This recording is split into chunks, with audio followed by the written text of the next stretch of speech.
Okay. Let's see. Get this a little closer here. There we go. Okay. Get the mic. Microphone a little closer. Okay. Welcome. I hope to see you guys. Let's see.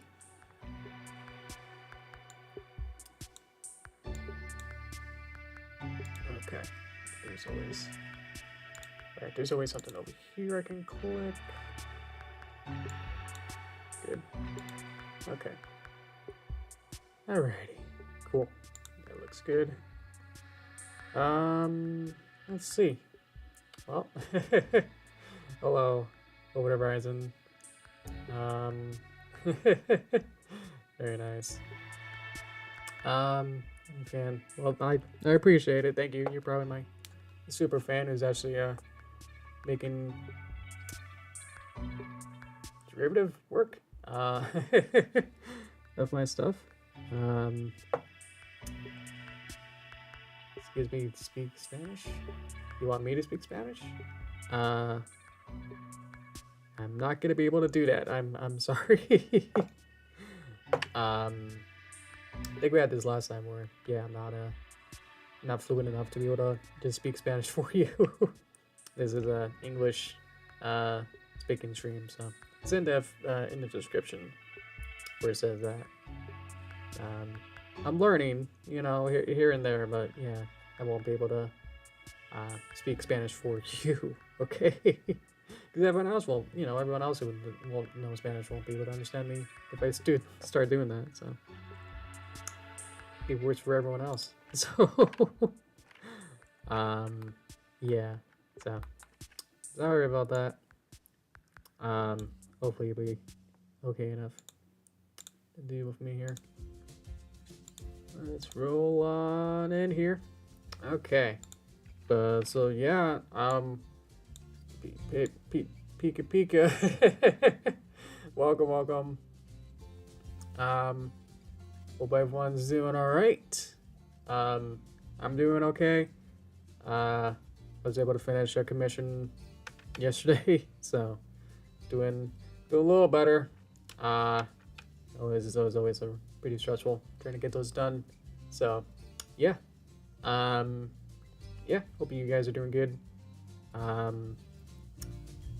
This week has been the first week without one of our coworkers who's been here for who's been working for 15 years, so it's a little weird, little quieter, so we have a secretary who's picking up the mantle, doing fantastic work, who was signed on to be a secretary, but then slowly making them just become a full-on designer practically now for trophy engraving. So I was like, okay.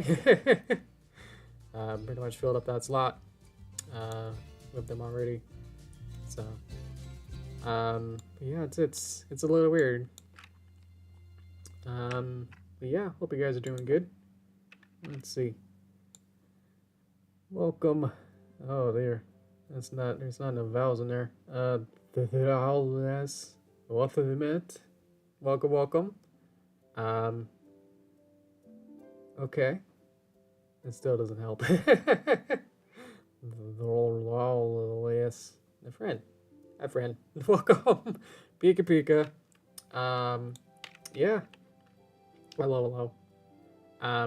Yeah, my costume is I should have got the detective hat, but Detective Pikachu Returns came out on Switch yesterday, so I started playing that last night. They played for a couple hours, and I got maybe almost done through the first meatful chapter. What? The first chapter. It's Detective Pikachu.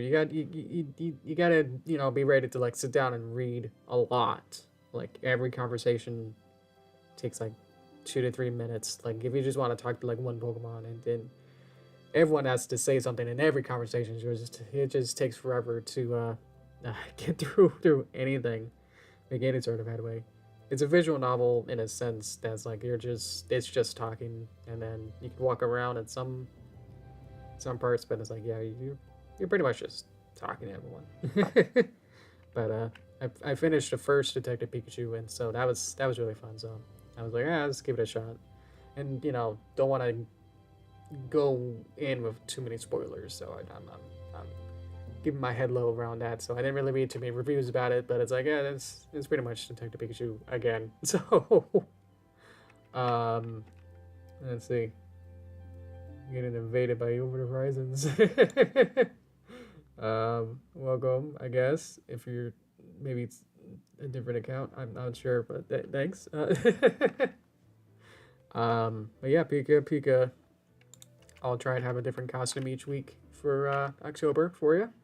So yeah, let's get into here though. My really quiet music. That's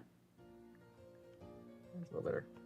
So, what I've been working on is I reconstructed the way that I had this set up last time. Remember that I had the screen in front? Probably had all of these guys here.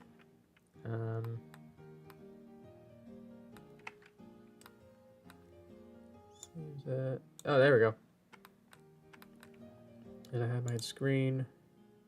So little TV monitor means screen. Okay. Viewable inside a viewport. So cool. Okay. Welcome Brony Khan HD. Welcome. The animation. Yep. Doing a 3D animation, but it's gonna look sort of 2D in a way, but yeah. So I'll kind of show what I got so far, what I'm thinking about doing. I have all these R&D stuff that I did last week, trying to figure things out. So last time I had the camera like where my perspective is now, looking into the screen, so I would have like this kind of sandy texture, and I would have the objects be behind the screen, and then I tried to make a transparent screen for my shadow puppets, but it's like, well, until recently that I figured out that that's not how shadow puppets work, is that you have to cast a shadow.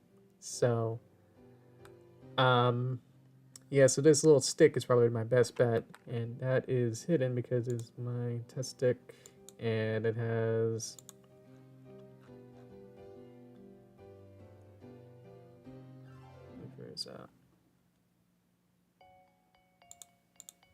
apparently it has different. Oh, I'm just getting confused. I thought that was a grease pencil, but I think it is not. So I turn on clipping down on each of these. There we go. Yeah. So what I have going on is I set up this stick here that has a couple different colors into it to test it. So this is a polygon,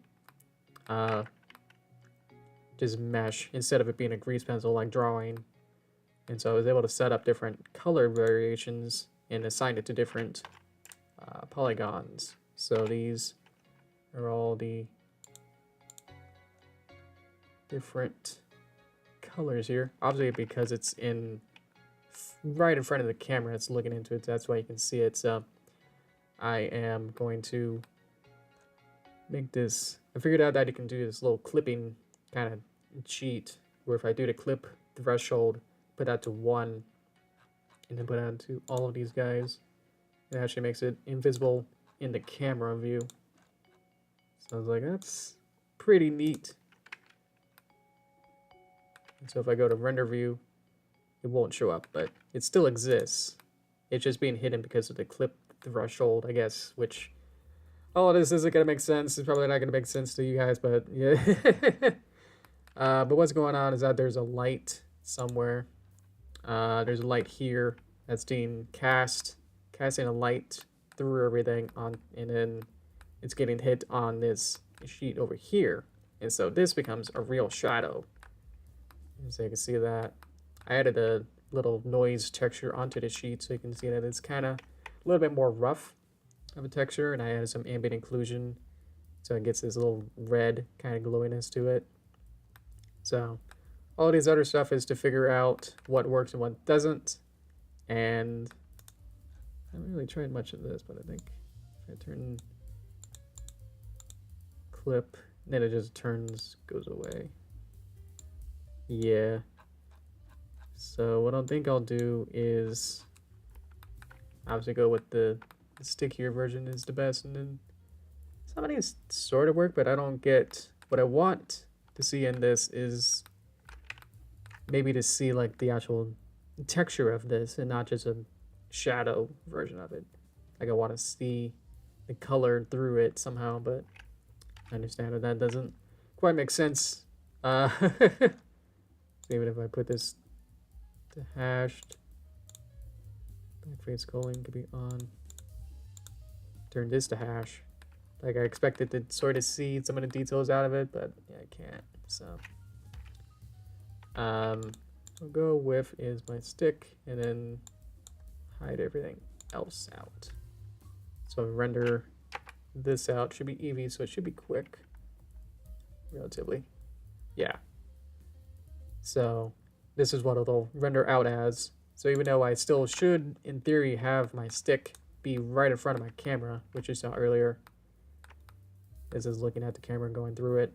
It should, the mesh itself shouldn't be there, but the way that I set up this threshold like that makes it clip out. So it's all complicated, but yeah. Good thing is that I figured out a way to have this work.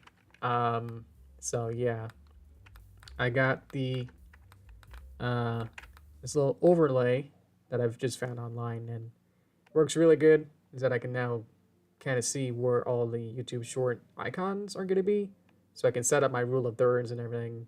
My setup here's, you know, to kind of see when I set my rule of thirds, you know, I don't want to have anything over here. You know, these are my my no draw zone. You know, if I have my stick, which is actually over here, and if I move this over, you know, if I start animating something over here, then the dislike button will be right in the way of it. So I can't really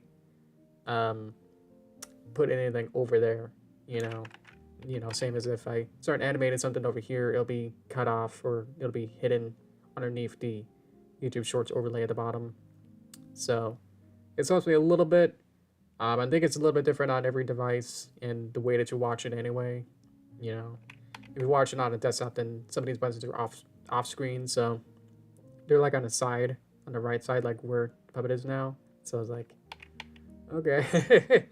But I'm just taking my chances and making sure that I'm, you know, making sure that none of them, my animation doesn't go over. Try to have some screen safe areas. So yeah, I'm gonna go back to my camera, and I can put my password 2 back up a little bit. So this is what's gonna render out. I can kind of see. Let's see what I'm doing here. So, but yeah. I also, in the meantime, also worked on the, so I can turn off some of these thingies here. I also tried to start making the a cleanup version. That is destroyed. Where did my, oh god, I think. Let's try. There we go. Blender just crashed. So I will put it back up. Reopen it. Let's see. I'm gonna click it just in here to make sure that it doesn't explode again. Once I click on it.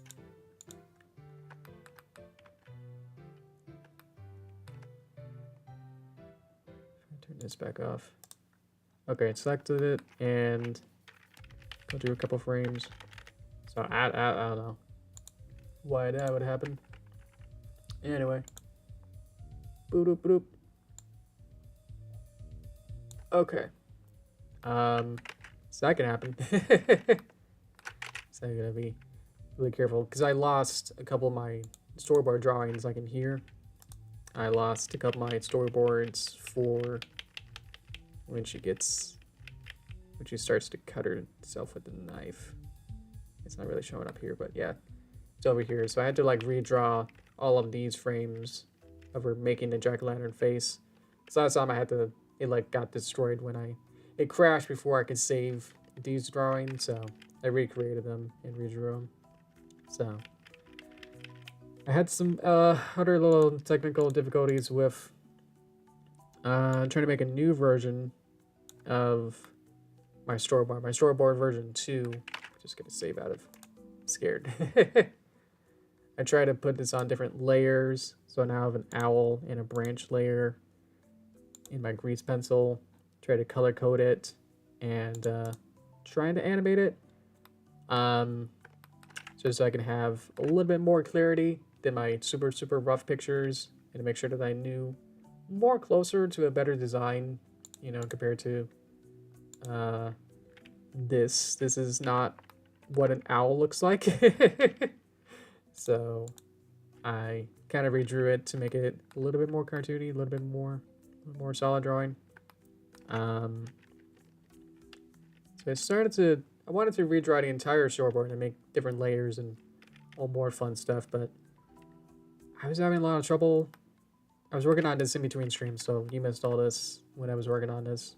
But yeah, in between, it started to like draw like on, it like had the picture drawing like here, like inside of, like it got stuck on the layer of the overlay picture.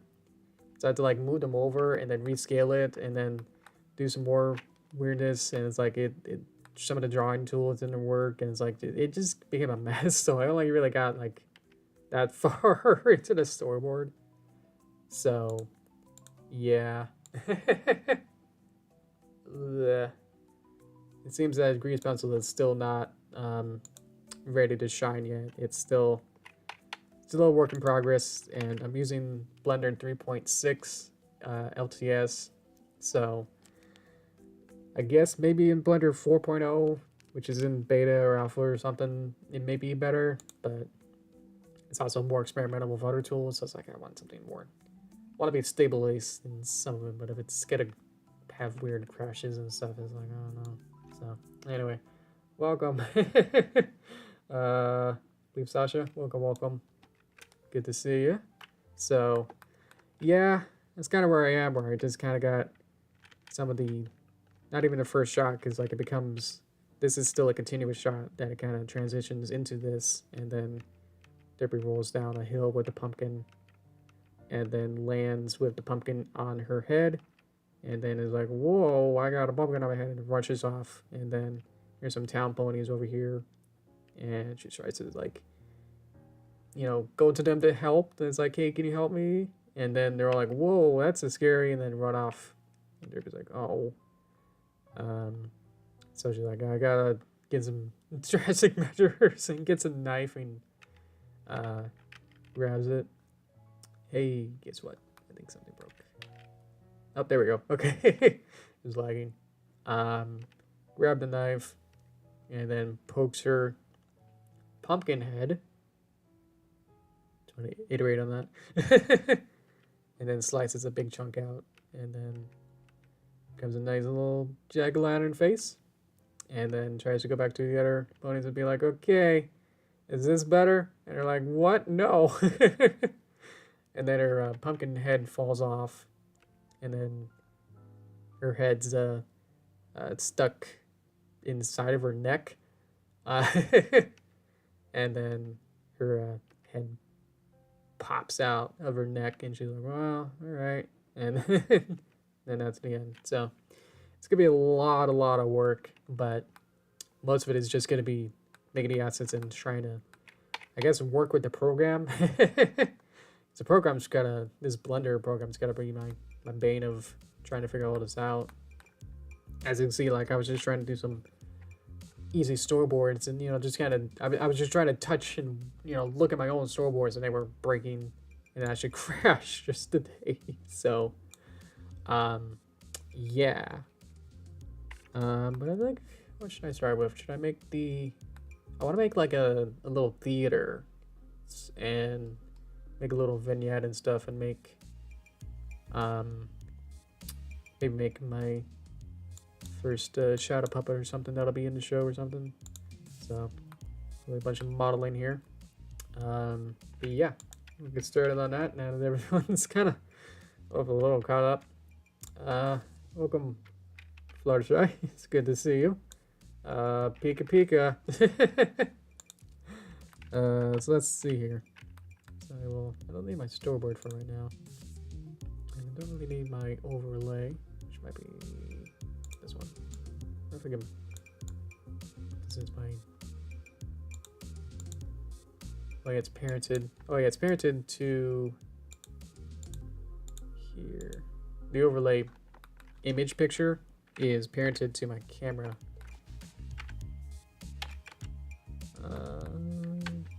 Seems my numpad's not working. Oh, it's working there. That's interesting. But yeah, if I click on the camera, then the overlay picture should also move. But if I just click on the overlay picture, then I can just move that off. That's its own separate element too. So they got a connection. There we go. My key was just sticky. Anyway, so I want to turn this off, and I want to start. Well, yeah, I think I'll start with a plane maybe, and then I guess we could just start with a material for now. Give it something. Not sure why it's purple. It should be a regular, not green pencil picture. We'll just give it a color just for now. So there we go. Let's turn all these guys down. I could use subsurface if I want, but I don't know. What's it called? SSA or something. Like subsurface scattering. I change this to be a color. So that's gets a little bit of the reflectiveness of the light, the amount of light that it's getting cast on it. I don't think I really need it. It's gonna be a black color. It's gonna be like a cardboard, so I don't really need that. But let's make a little theater. So all of this will make sense. Added a whole bunch here so I can kind of get a feel for what I want. A lot of geometry, which I probably don't need. I just make this a little smaller, make it a little bit taller.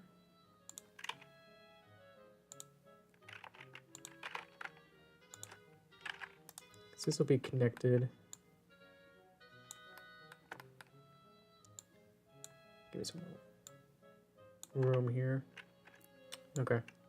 So what I want to do is probably just rotate this. And let's see. So I want to make a kind of a design that goes around.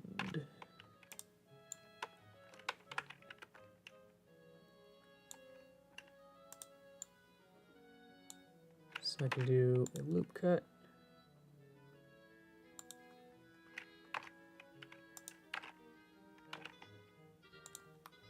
So I got this kind of design going on here. I probably could just add a mirror modifier, put this over halfway, and then say mirror, please. Mirror. Yep. And that works because it's on the x-axis, which is whatever axis that is called. So by doing on different axes, it'll do other things. I could merge it and do some other stuff if I want. Now I only have to really model half of this now. Well, this forward actually gets this cool kind of drop shadow effect that I kind of like there. Okay. So I can add some more here.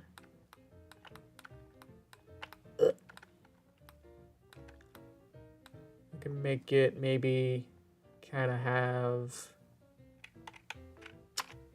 what's a good design? It's good to have a plan first.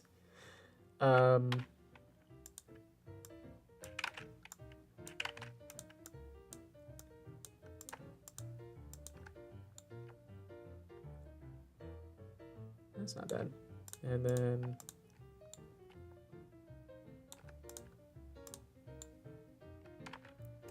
maybe kind of rounded, maybe at the top. And then, yeah.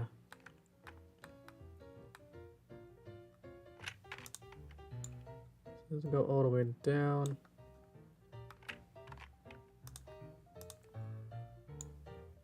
Kind of extend this out.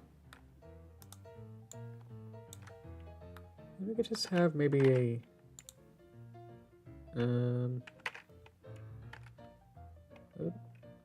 is it still trying?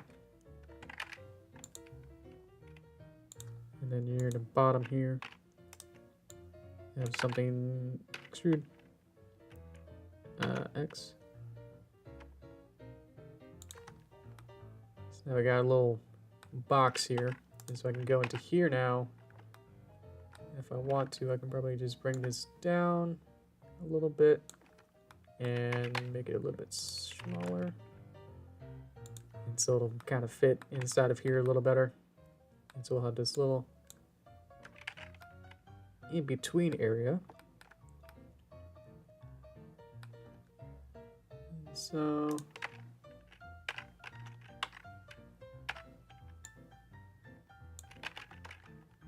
could bring this up and maybe get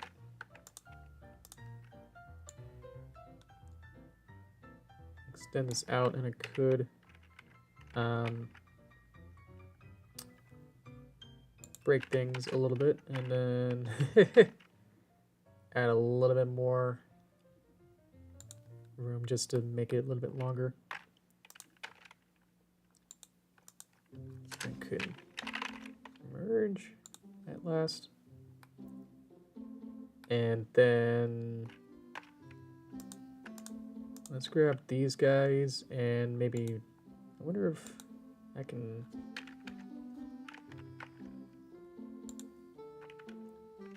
kind of rotate it. I want to rotate it so that it's this is still flat, but I don't know. I could just bisect this again.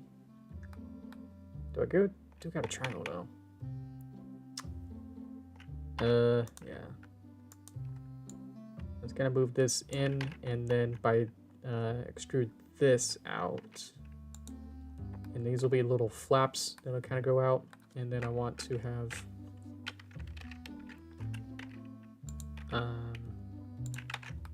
is that right? Move these in the Y direction. So now I got something like that.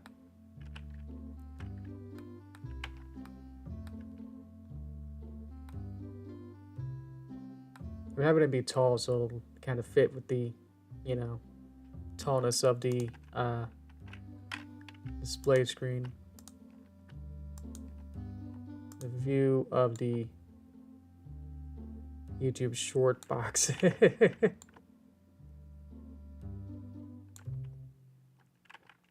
so I could grab.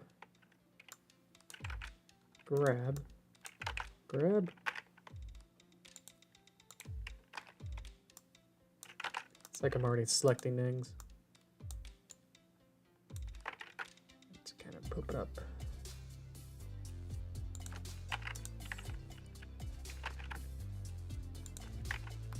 Okay.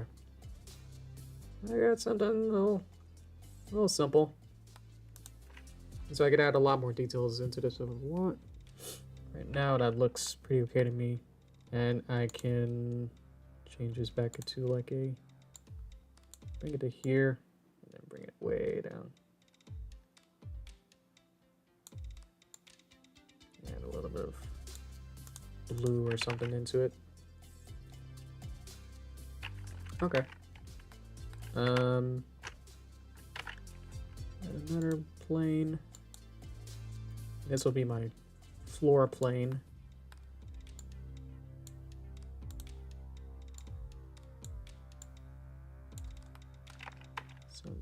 let's make this real big.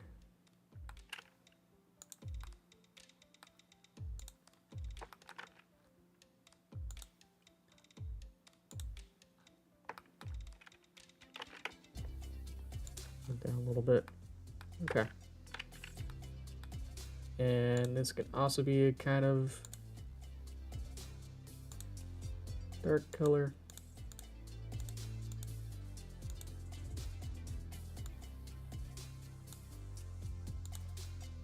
So what I want to do is have like at the beginning I could have like the camera kind of start out like back here, and then it kind of zooms in on it and then kind of fills the frame. So there'd be like a little props or something. I can have like a little pumpkin down here or something. Just to add somethings here. To do a pumpkin 3D, I want to do like a 3D pumpkin. So I'm wondering which of these would work better.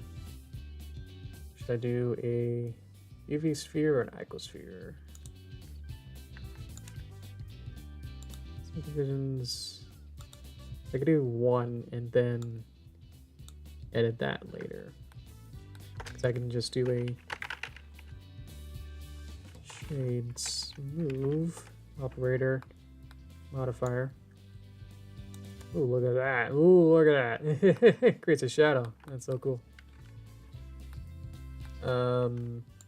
And yep, color, and let's make this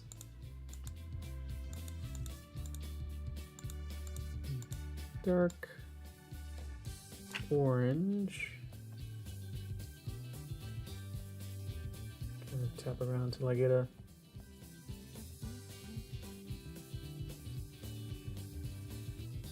hopefully a good enough pumpkin color. And let's turn these guys down to like, that's a bit much. Let's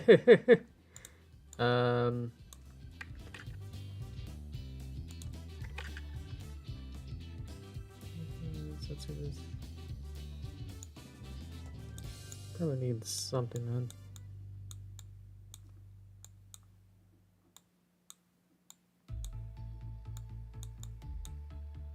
Or I could just undo all of these until I get actual numbers back. That will actually help me.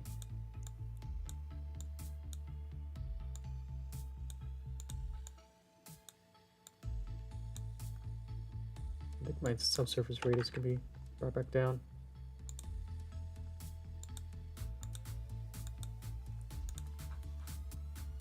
Maybe kind of shiny. That'd be fun. What I wanted to do is a subdivision surface, just so I can get it looking a little bit more round. I can always pump this up a lot, and that's a circle. Or I could just turn this off, and now I have less geometry to work with. But if I want to, I can bump that up a lot. So pumpkins can be a little shorter, and maybe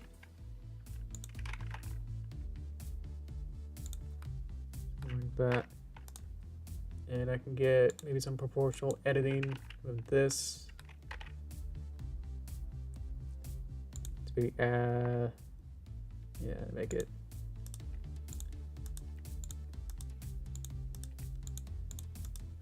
kind of sculpt this a little bit. I can turn these guys back on. So you see that I got this, it's almost like inside of a cage now. I turn this off, and I can kind of see what I'm working with here. You do the same thing on the bottom. Bringing this up, make it a little bit more flat. But by doing it this way, I can now have a high quality, super rounded object, but with very, very little control points to sculpt it with much more accuracy. that I would want.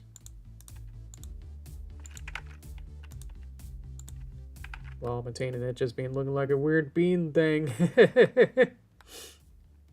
I could probably just go back and clean it up later when I want to spend all day on just this.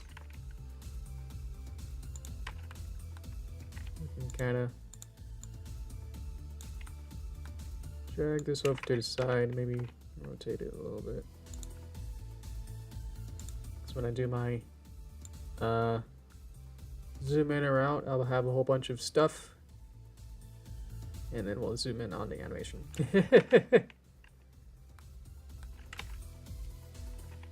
Let's see.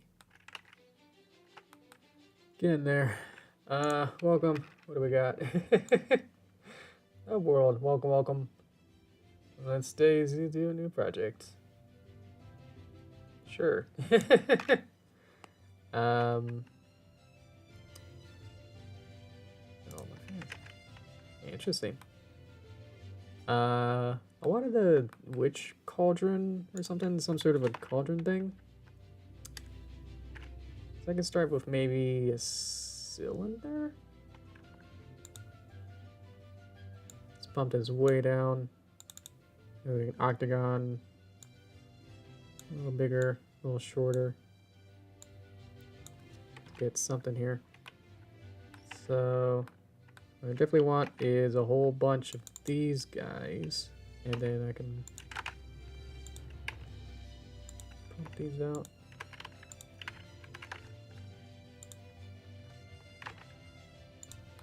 That's already kind of cauldron-y. I wonder if insert would be good here. So I can insert it about there, and then insert it a little bit smaller, and then bring it down. A little up maybe. Until it kind of clips on it to itself. So now I got this. Let's add a color. Or not. There we go. Let's make it.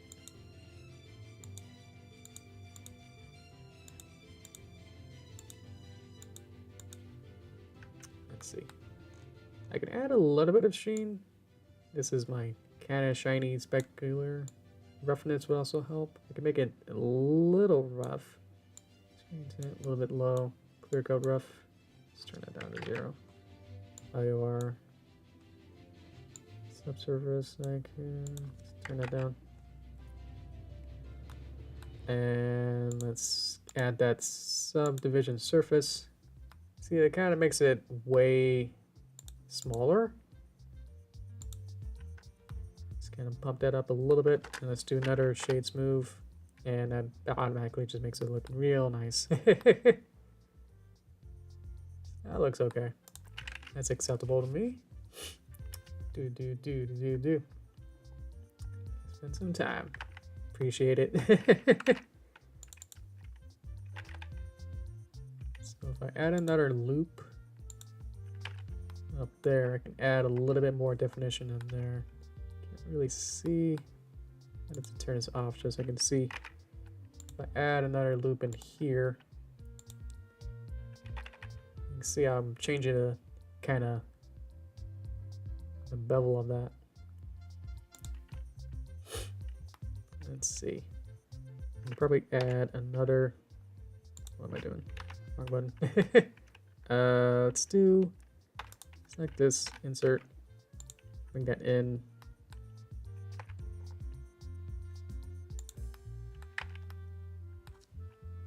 If I want it a little bit smaller of a hole here.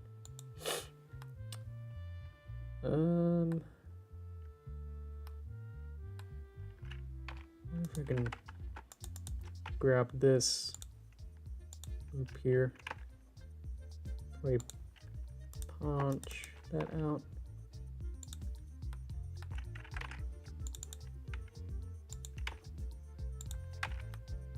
There you go. We add 3 is probably the best. You can't really see that I'm spinning it right now, so that's probably good. So I tune this off, then it's like, yeah.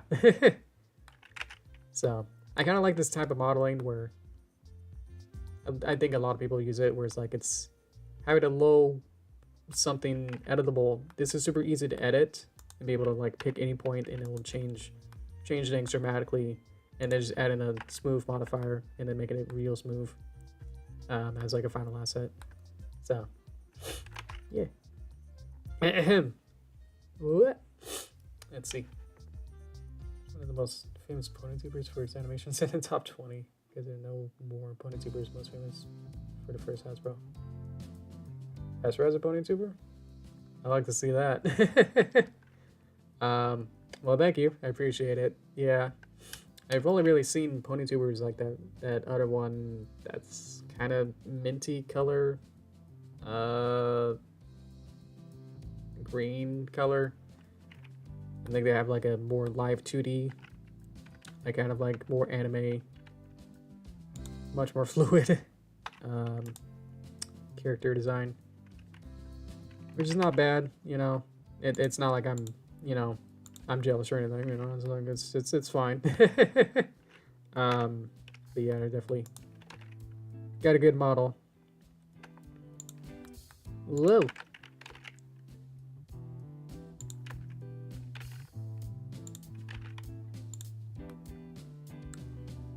Sorry for blanking on her name though.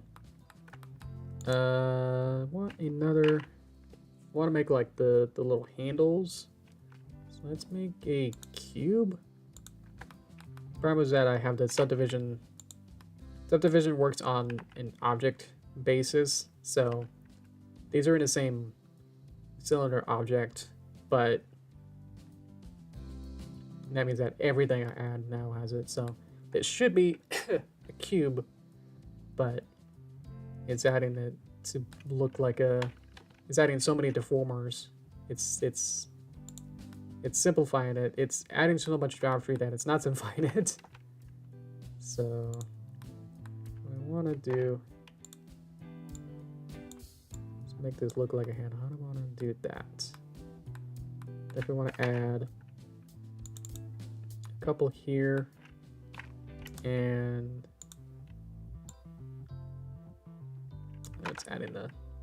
It's affecting the cauldron shape. Add something. Oh wait, what do we got? And when it makes good animations. Ooh, okay. It's up 37. What are these from? They were fake ponytubers. Almost never would anymore. We're subs. Okay, we're basing. Okay, basing those stats on how many subs, which. It's not really a one-to-one correlation of how famous you are, but I can see where you're going with that.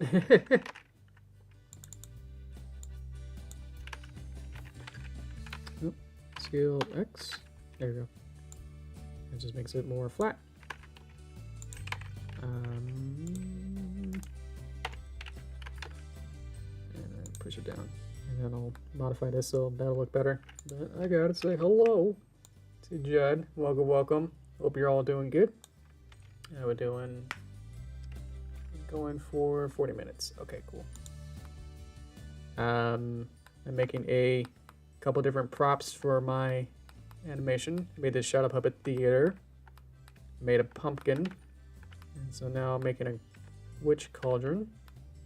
I'm trying to model a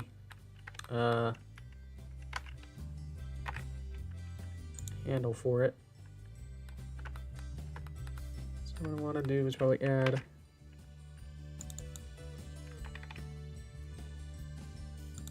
little bit more geometry. Maybe I can figure this out. And then grab these guys.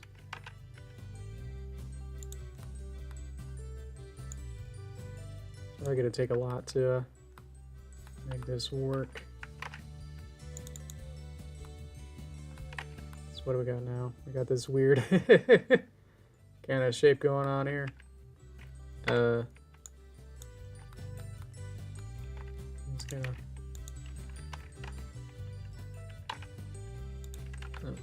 rotate Y.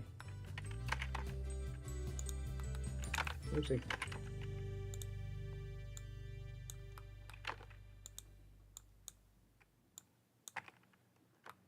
Yeah, we're just kind of looking at it. It's like, yeah, whatever. Don't really think about it.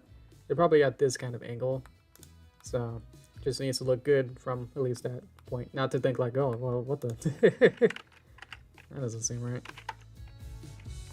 Probably should be a little smaller.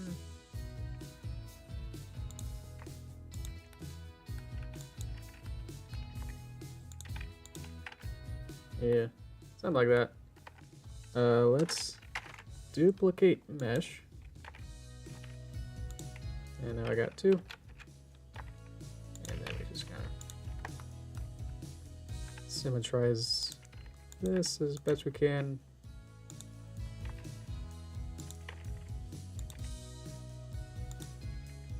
Yep. And let's see, how's that looking? I got a little cauldron. And what I can do is not have this be an open. I could put something in here. So I could take this mesh and duplicate this mesh and unselect. Color, new color, new material. What I can do is maybe make it kind of make it like gross green. Can put it down there. Got a sign color. There we go. Aha! And so now, if I turn on my subdivision, beep. There you go. Something pretty simple. And keep playing with this if I want. Do. Hey, hey. Let's see. Hi, Night Shadow. Welcome. I am. Me is a Pikachu.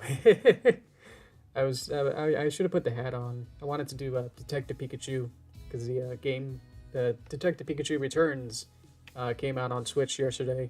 So I played that a little bit last night. Yeah. It's a game. You just gotta know what you're getting into with it. That it's a visual novel, which means there's a lot of talking, like a lot. Factor.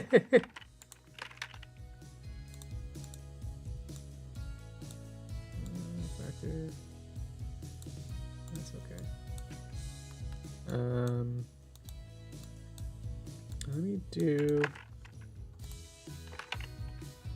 ink shader of this and this, maybe turn that out.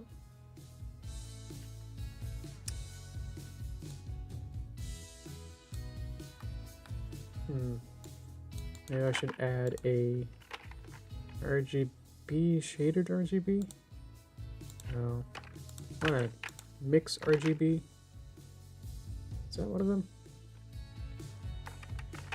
RGB.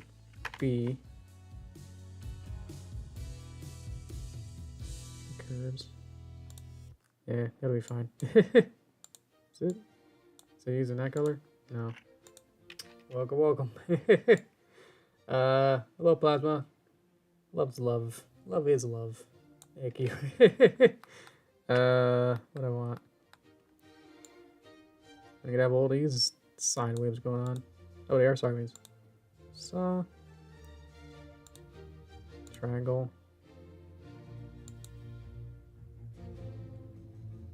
I think I want rings.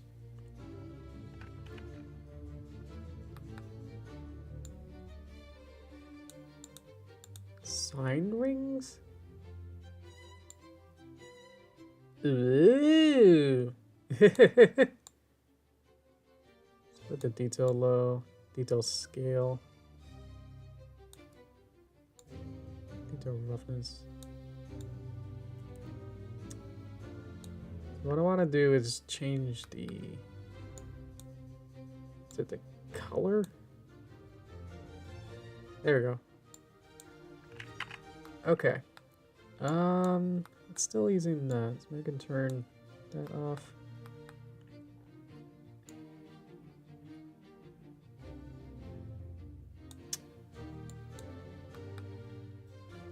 What if I just put this? I forgot how to do this, so I'm just playing around. I can use this and just use a color,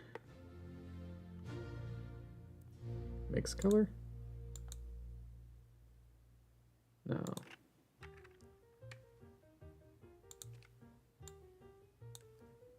That doesn't work. How do I do this? I want to change the color ramp? Color ramp. Color ramp. Yeah, that's it. Okay. So color. Now I should get black and white. And this should allow me to now change this into whatever I want. Yeah, okay. So I can get this into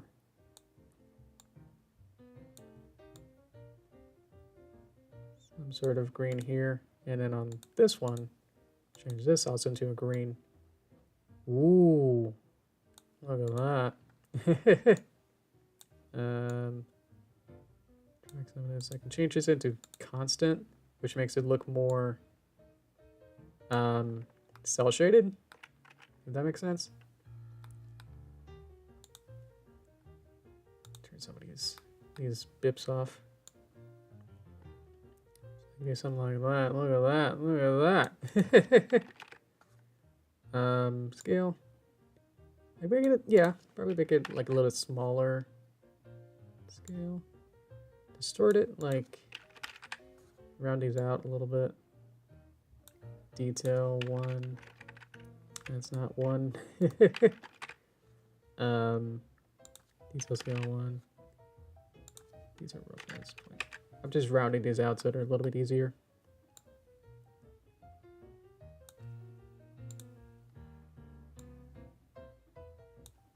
Maybe I should get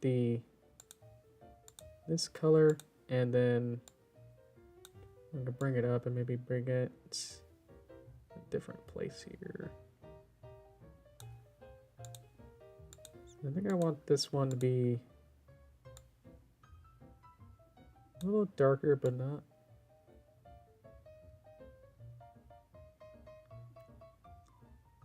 That's good.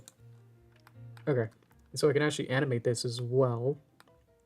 I can add a number here. I added a keyframe with I, and instead of a number, I'm gonna do hopefully. It's been so long. I should have remembered how to do this. Should have practiced. It's not like hashtag frame. I think I have to write out frame divided by 10. Does that work? No. Is it just frame? Might have to look this up. Hold on. Under frame driver. It's sort of a driver. I have to look at the manual. It's not quite a driver. I want the frame.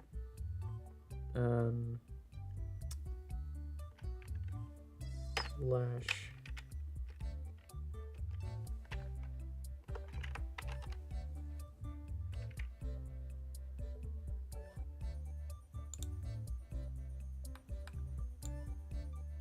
Sorry, I'm just looking this up.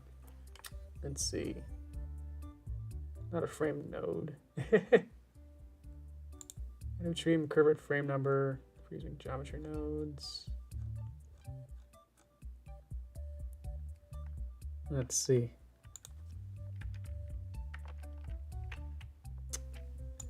Let's just add a copy as new driver.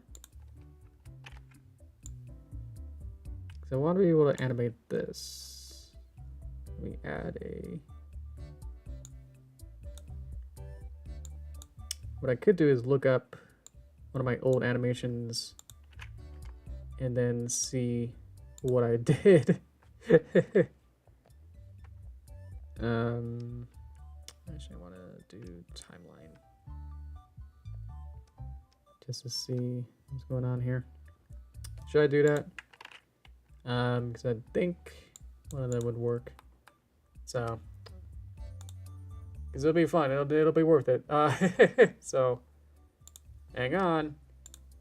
I'm gonna save this. I'm gonna open a different file.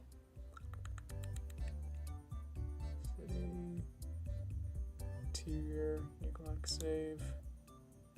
This might work. Okay. So this is from chapter 7 of the movie. Is that working? Okay, cool. Let's see. It's probably this. We'll probably have it. Okay. Oh, is it just lowercase frame? Is that really it? Okay. It's lowercase frame divided by -500. See how it's purple?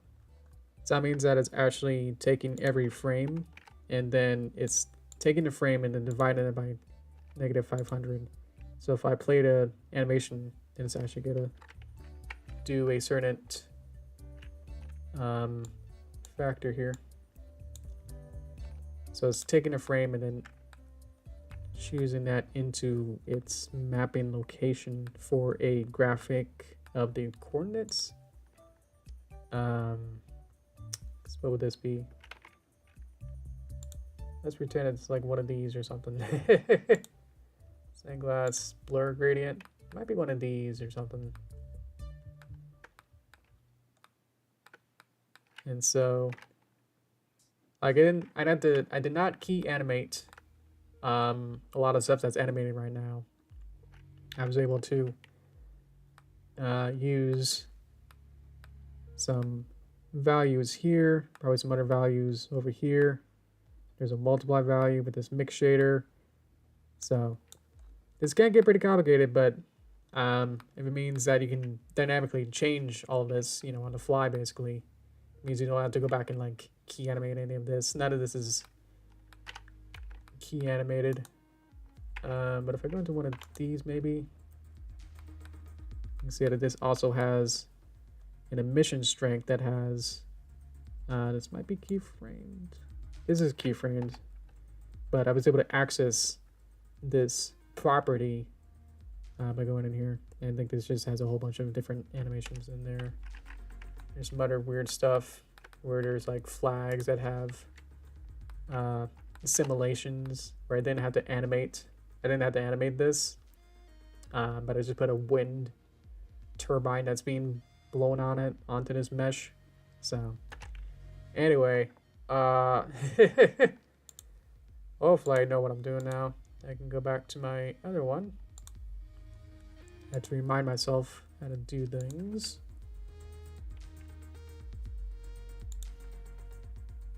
So now I should be able to, let's go back to clear the keyframes, clear driver, and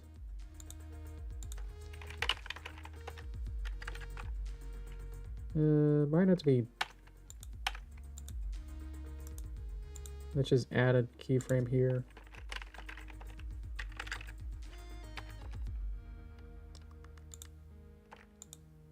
Let's see, does it have to be it's using nodes, obviously you'll be able to do that.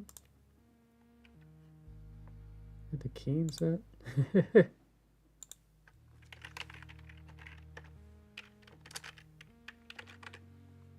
Maybe it has to be like positive.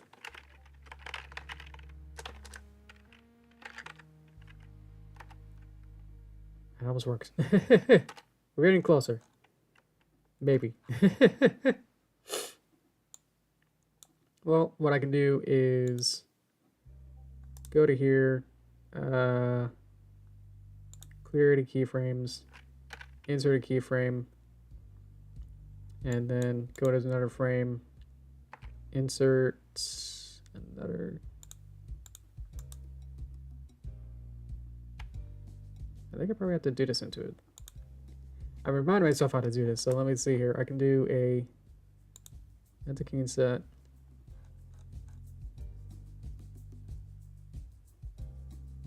Nothing there. How is that there's no keyframe on this? I could just keep doing that if I want. Insert keyframe. Question is, why don't I see my keyframes that I'm adding here? And what frame was the one I just did? If I change this now to 100, I can see that that changes. And it might be, so that's what I want. I just can't see what I'm doing. Graph editor.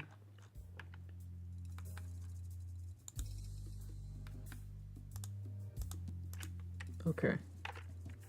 We're getting there, we're getting there.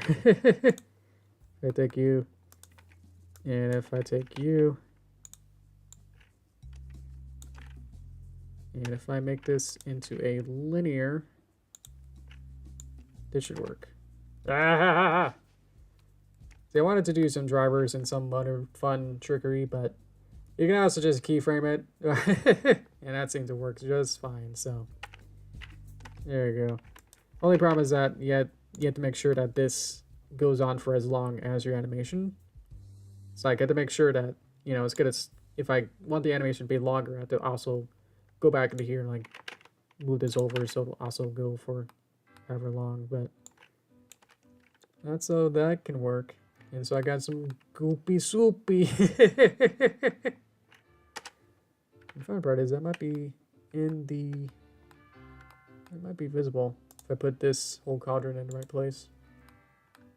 Beep. Kind of rotate it maybe a little bit. And then, yeah, when I put the camera in the right place, be able to see it. And so it should be able to just go, just animate, so.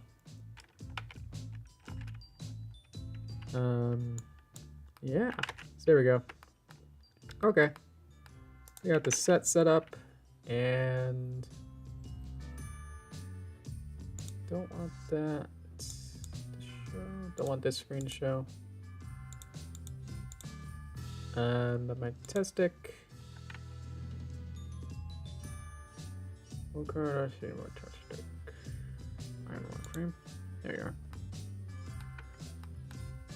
Because after a while, oh yeah, it animates. So you can see how that looks.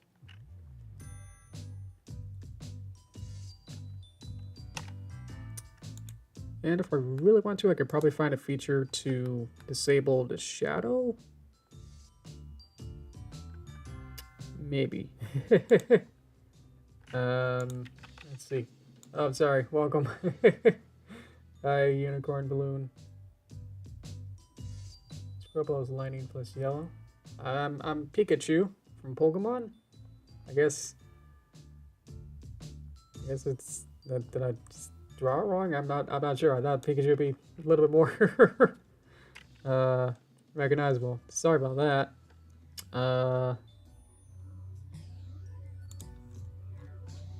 My fault then. I thought there was something to this physics constraints. I haven't found it, so it's probably not in a place that I would visit often. There's probably a way to remove, if I wanted to, for whatever reason, remove that shadow there on the pumpkin or cauldron here. It's kind of fun to go back and forth. That's like, yeah, this is a fast way that the computer can render this quickly. But if you want to know what it looks like, what it'll finally render as, you get this. what I can do is be a little sneaky and move this back and move this up. And so now I got this kind of background as well going on here. Extend it, except this. I could just move this forward, move this back, and let's see if I can. See, I haven't done a bevel yet, so let's see if I can bevel. Oh, I can bevel. Okay. I can add a couple more. These guys. That's probably good.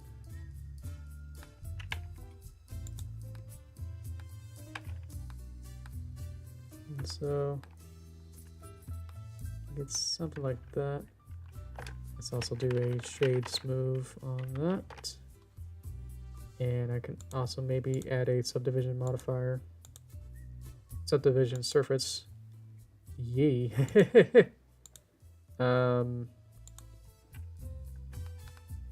Probably gonna continue to get that shadow there. I think I just need a couple more loop cuts.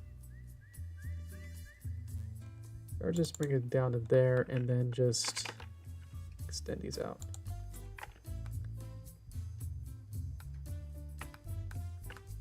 So you get a little bit of a softer, like a photo shoot, you know, one of those infinite walls. But I think the light is affecting it a little bit more than I would like, but meh.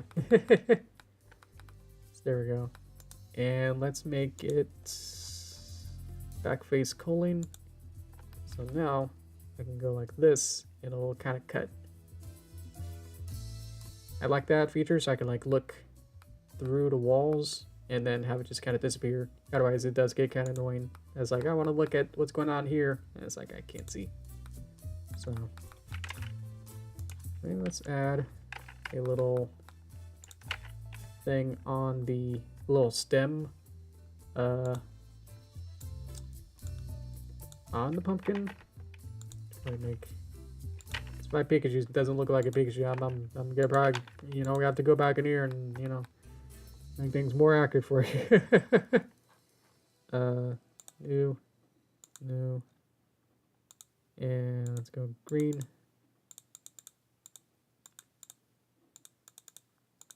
And apply.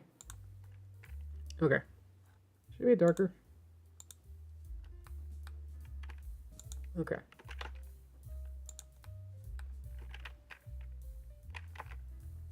Ooh.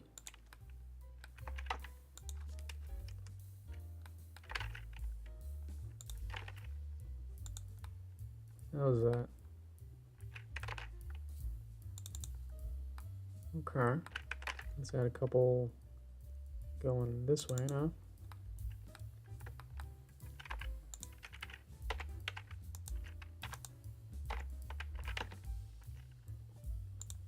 And so what I can do is maybe I can add a, I don't know if there's a bend. Well, I can't do it on, that's, yeah, it would apply to all the entire mesh. So can't really do that. What I can do is maybe bring this up so it's away from the other body part. And get this guy, and let's do a, actually connected only would actually might work.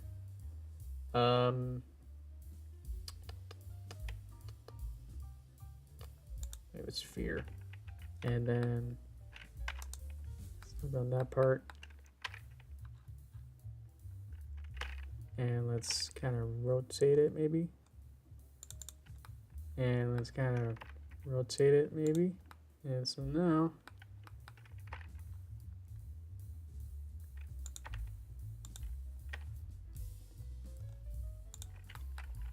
I get a kind of weird wiggly wormy now. I can pop that back in there, turn it back off.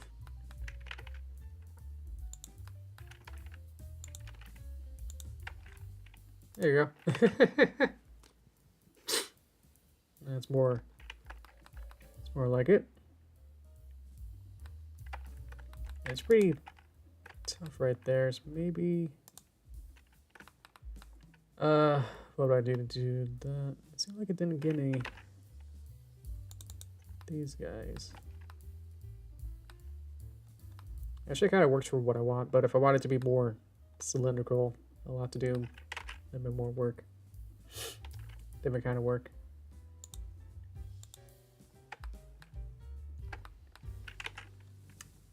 They got these little stringy guys that come out too, so I can add a curve mod, just a curve. Give me a Bezier curve, and I can get something like that.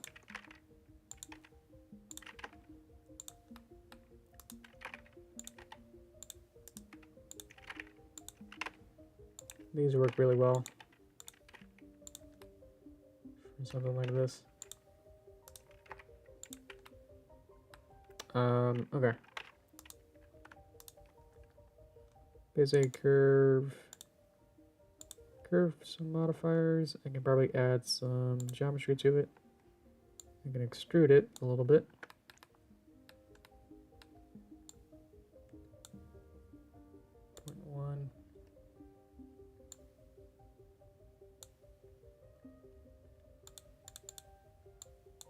Let's fill caps. And I could probably just exist like that. I don't know. Is there a way to color it? That's 2D. That's nope, now it's pumpkin. Resolution. Let's bring it up. 15. Render you. What are you? Surface resolution and U direction used while rendering. Twist method. Smooth. Could smooth it. Not really.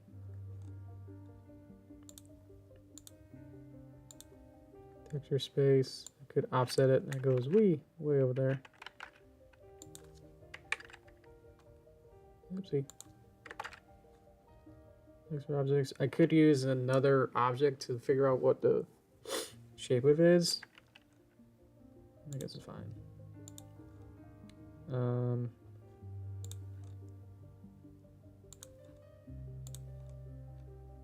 Could add some shape keys as well. I want to add a color to it though. Could use the same green that I just used. Like one of these. Probably not that one. Or the other green.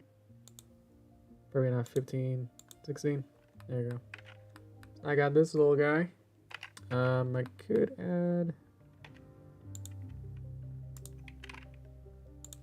a little bit more bendy to it, but that's fine. But yeah, let's take this and just kind of add duplicate.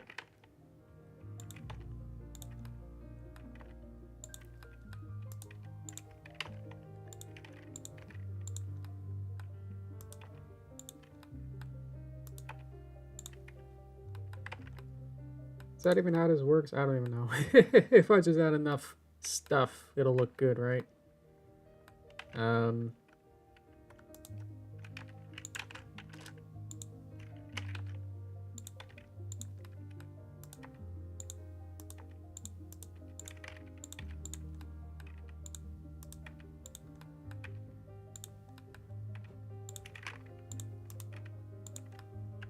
Maybe one of them could be kind of flippy.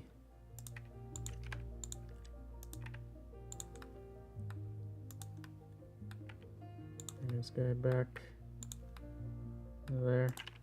Three's probably good. Looks like they're all kind of like going inside of the pumpkin. And kind of bring them back out.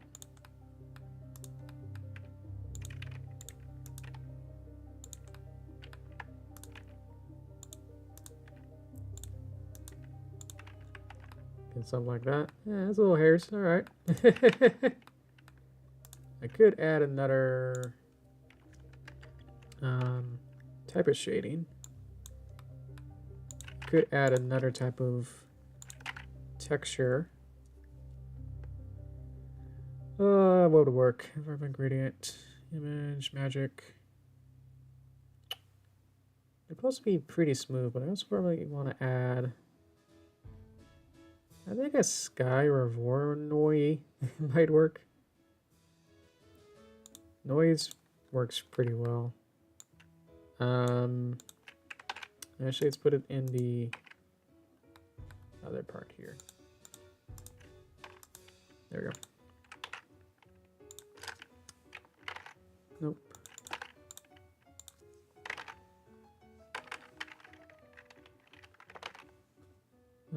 Noise. Can go into the color, I guess. It's loading. There it is. I got this going on. So I can use this magic rainbow and then use that same color thing that I did with the other one. With the, I can get it back to be the same color later on. But let's just add some nice little kind of cloudy, kind of more-ish realistic texture.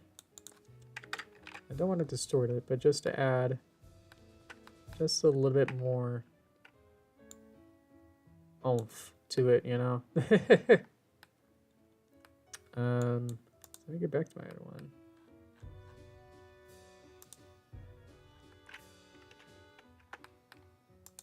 I can see what I did. Color ramp. So why is it white? I don't know. How did I go from the orange to not? Anyway, color ramp. And his best friend. Take this guy out. So now it's the right colors that I want. I can add more colors if I want to. I can add like a middle color maybe. I can add a new color. So I got 3 I can play with. Welcome, Elements Vlogger. Doing pretty good. Pika Pika.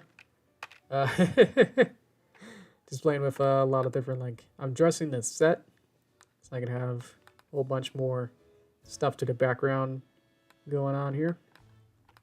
So I am working on getting the pumpkin texture going on here. So I will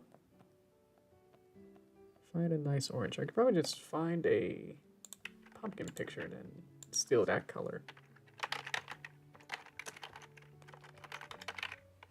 Not coloring pages, but maybe. Just give me a pumpkin color and then I do better when I can see color. I have a different mod there, so I can kind of see what's going on here. Whoops. There we go. Let's change this back to constant. Let me see if this works. It's got the right colors now.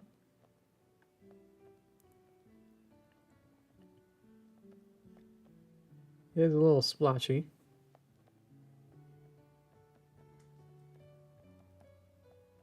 Pika Pika.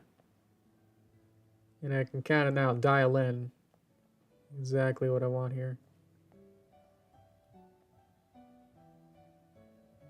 So I can also swap this if I want. I think that one way might not work. Probably swap this back to, it's B-spline. It's not bad. Linear. It's what we were sort of working on, looking at earlier. Like I said, I was just adding a little bit randomness here. Kind of works out pretty well. Bring this back to maybe like a deeper orange. That would kind of be the same kind of color also works out. It's very little much. So I can bring the scale down. So it's doing it a little bit less, like that. Or bring the detail down instead of being super a lot. Just enough to like kind of be like, oh look, I see something going on. Roughness, that's how much that's going on. Trying to make it a little bit not that noticeable, but it's like, yeah, that's... I would imagine it would feel like a peach or something with this kind of texture or something. And for the cauldron, I think I probably will make it a little bit more metallic. Maybe would work. Maybe make the roughness. There we go.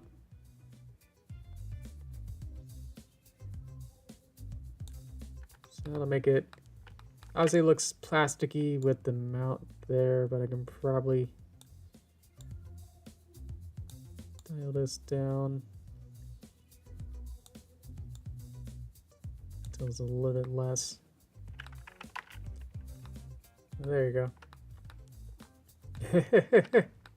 It's something. Yeah, I'm not a 3D artist, so all this is just trying to trial and error by trying to figure a lot of this out. But it's like, yeah, this is about as far as I really know with 3D art. So it's like, yeah, you get something like that. I don't know. And I got the little goo inside to kind of animate too.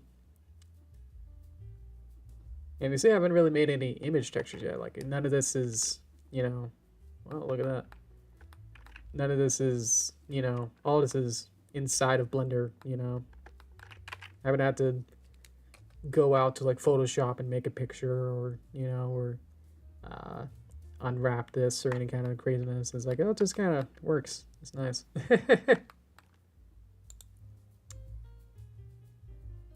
It's just whether or not you want to spend the time to figure a lot of stuff out though. The only problem I would see here is that obviously the shadows extend to outside here.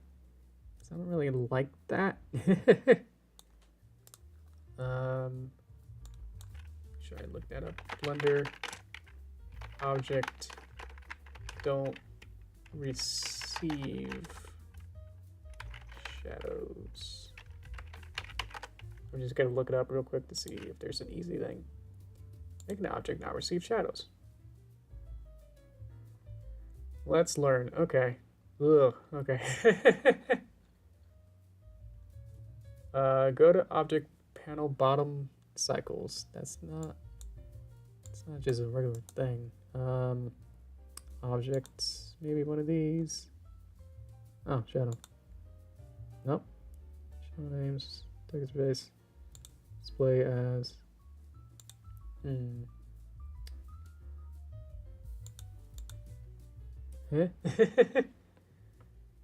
cycles and remove shadow. Might be in one of these as well. But there's all these different shadowy things I can probably work on and figure some of this weirdness out.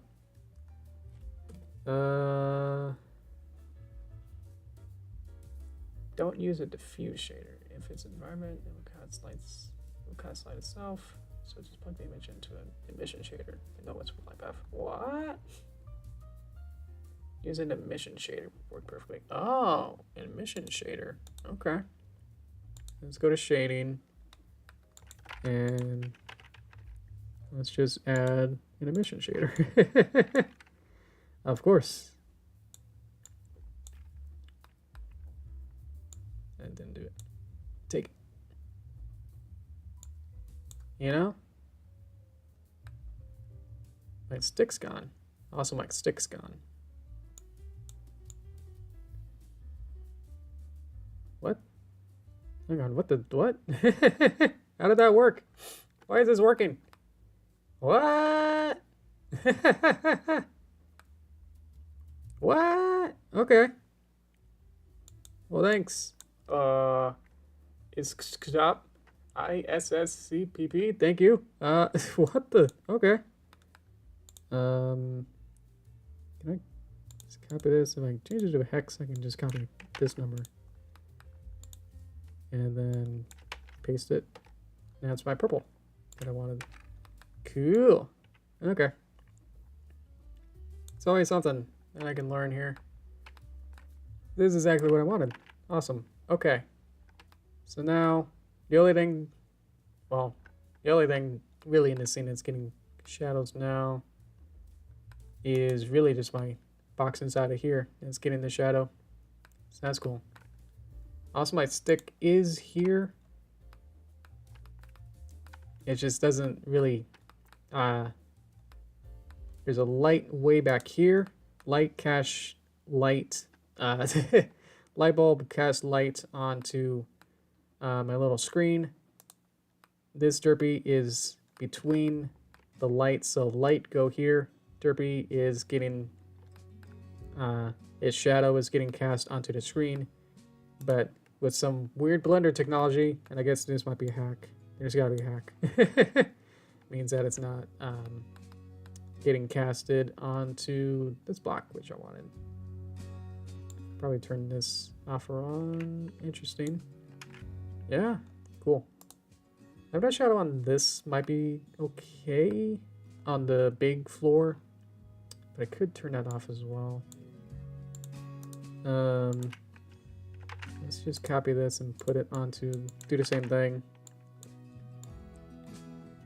onto this surface, and then change the color. So loud in my ears. Copy the color onto there. So now it's not casting shadows. Cool. Okay. I should clean up a little. So I still got this going on. That's gone. Okay. How we doing? Okay. Cool. I have dressed the set. It is a little dark now. I wonder if I should...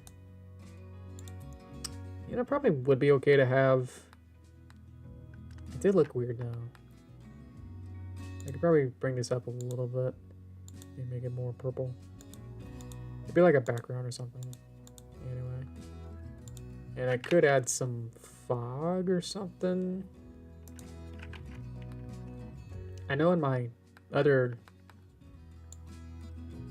The way I had some like rolling fog in the Snake Castle for a Paper Derpy movie. And it was just an image, I think. It was just a really blurry image.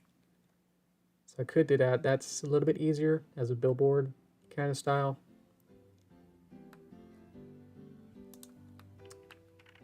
This might get in the way of all the... Wee. No, where's my... Oh, there we go. I might have to angle the light a little bit higher. Yeah, see, kind of change everything here. So if I lift it up, maybe...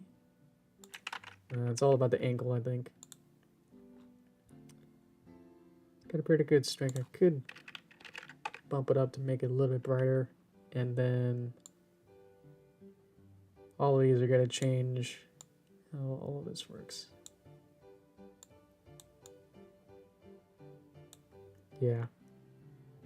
And if I didn't have this shadow on, then nothing will happen. My whole thing will break, basically.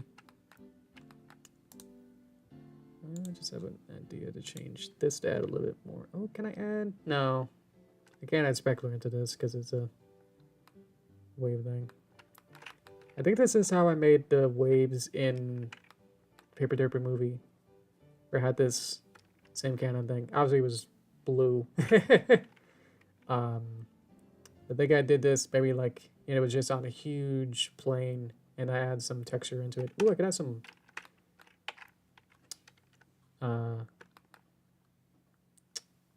texture in this too if I want. My music stops. And I can add some keyframes into it maybe. Let's play with that. Oh, look at that. Ooh.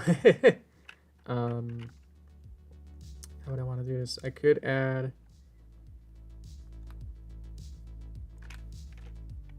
a bit more into here to be fun. Probably won't be too noticeable maybe, but it'll be fun. What I can do is get a knife tool and literally just kind of cut through each of these points here along the right edge. It's probably this one.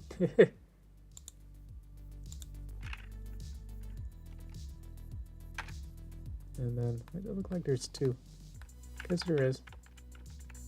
Okay, let's try that again.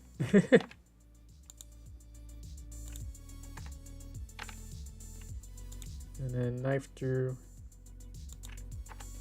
each of these, like cutting the pizza.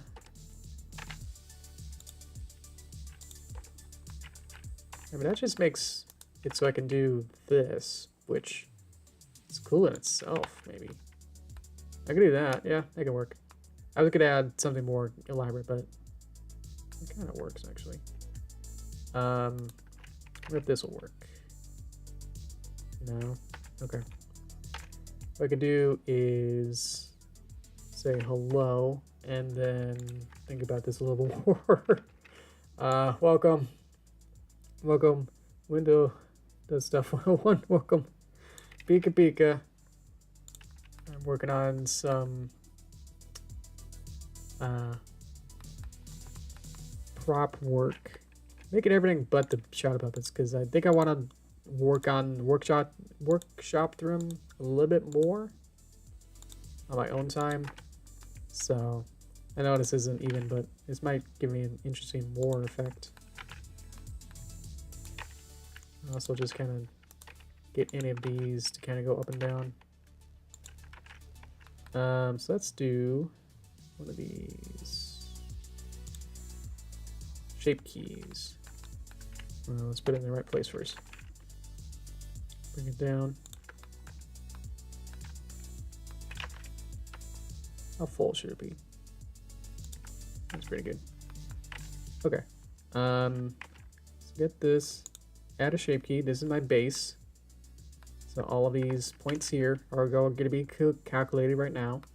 I'm going to pretty much say that this is what I want. What I could do, because I want to change like the hook or the handle or something, I could just go ahead and separate this. So I can get all this and then say separate by section. So now I have two parts now. So now I should be able to, yeah, separate these. So this would be my cauldron, and this will be my goo. Yep. Okay. And what I want to do is probably reset my normals. How do I go about that? Because it looks like it's kind of weird. Selection to active, object, set origin to 3D cursor. So now it's in the middle. Okay. Select my goo, shape key, basis, new shape key 1. I'll move this over so I can see. A lot of this is over here, so I'm sorry. You can't really see much. What I can do is now I'm gonna bring it up my point, and then say that's my new value. And so now, oh look, it's kind of gooey. I can do my min as -1, which now means I can bring it down as well. So check that out. Bring it back to 0. If I want to, I could probably just animate with this already, but I can do more if I want.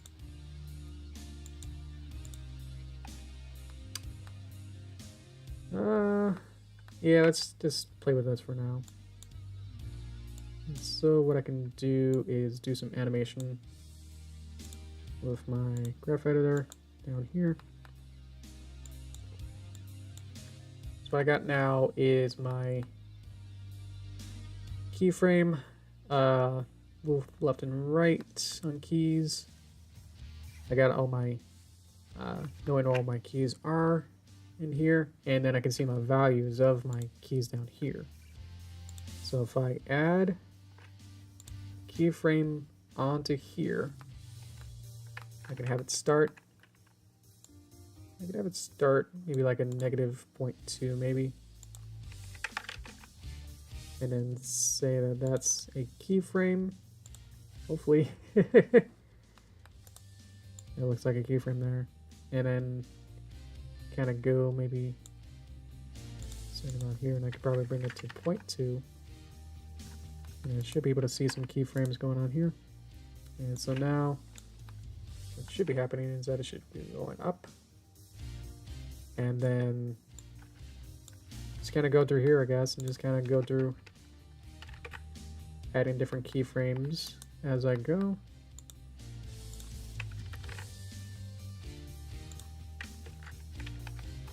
And then, yeah.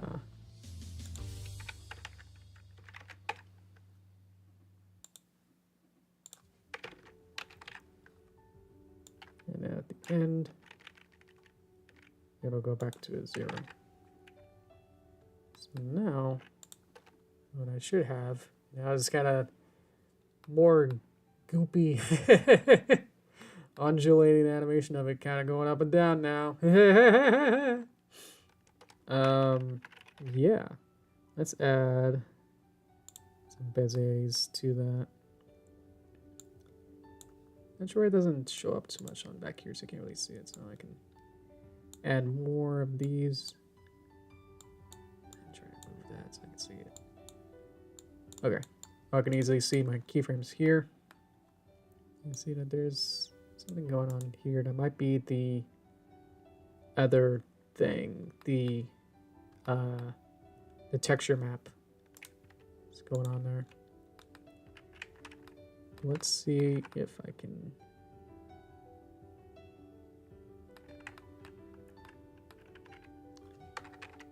There we go. Just want to be able to see this a little easier. So you can see the, what's this part? That's probably the shader, which probably should be linear, if that's the case.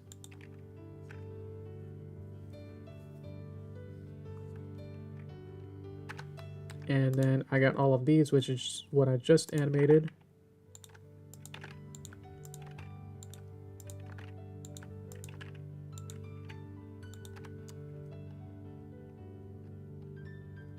I got this cool woo. That's a little slow there. Let's kind of make this so that'll happen a little, hopefully a little faster. I don't want it to be like woo. Let's make this shorter and move this over.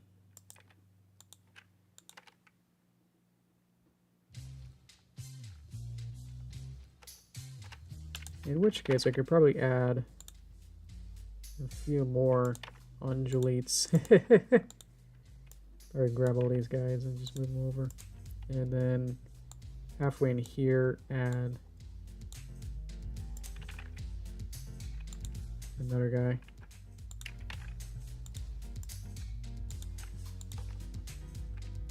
See how that kind of looks.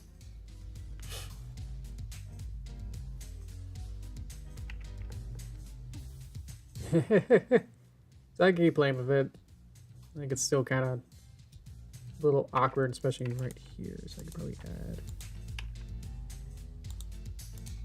stretch these out.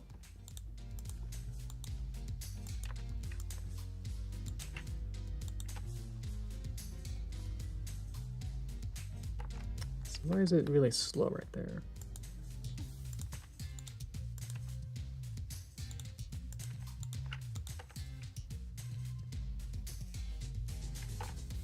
Yeah, it needs to immediately get to its next point.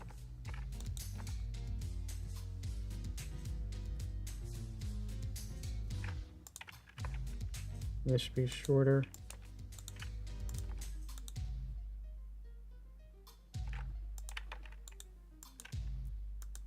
Or it could be more of a smooth. Let's see.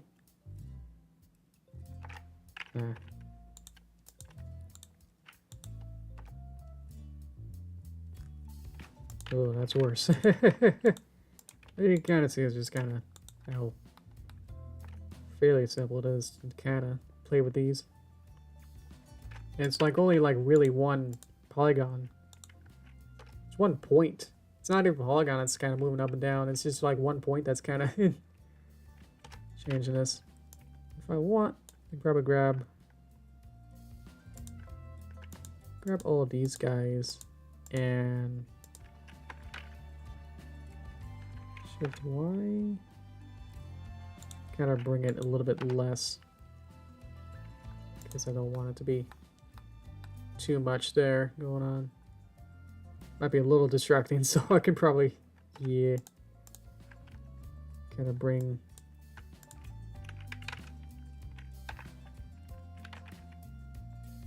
the values of it down.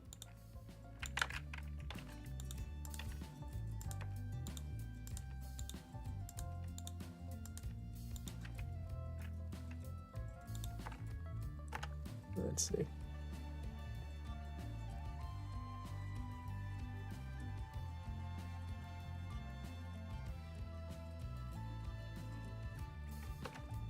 Cool. Okay. So that is using a lot of techniques. It's pretty much everything I know is right in here. Oopsie. It's modeling, shading, the shape keys, the I want to say dynamic, but it's not it. The wave texture going on there. So I can see Derpy's kind of hanging out there. Okay. I wasn't even looking at her. She kind of flies off at the end. Where did she go? Whee! Derpy stick animation. Her animation is a little bit more, fun. You can see all of this going on. I think I wanted to test some depths, so I can definitely remove some of these points here. So it should just stay constant. Cool. There we go. You can see all the little ups and downs being grafted out in there. I really like this cauldron now. This is cool. Look at it go. Oh, gooey. Pumpkin's okay. I don't know. Okay. We didn't really work on the shadow puppets, but we did everything else. So everything else is ready to go. And we got it to work with the so that was one of my main scaries, was that I wasn't sure whether or not I can have it so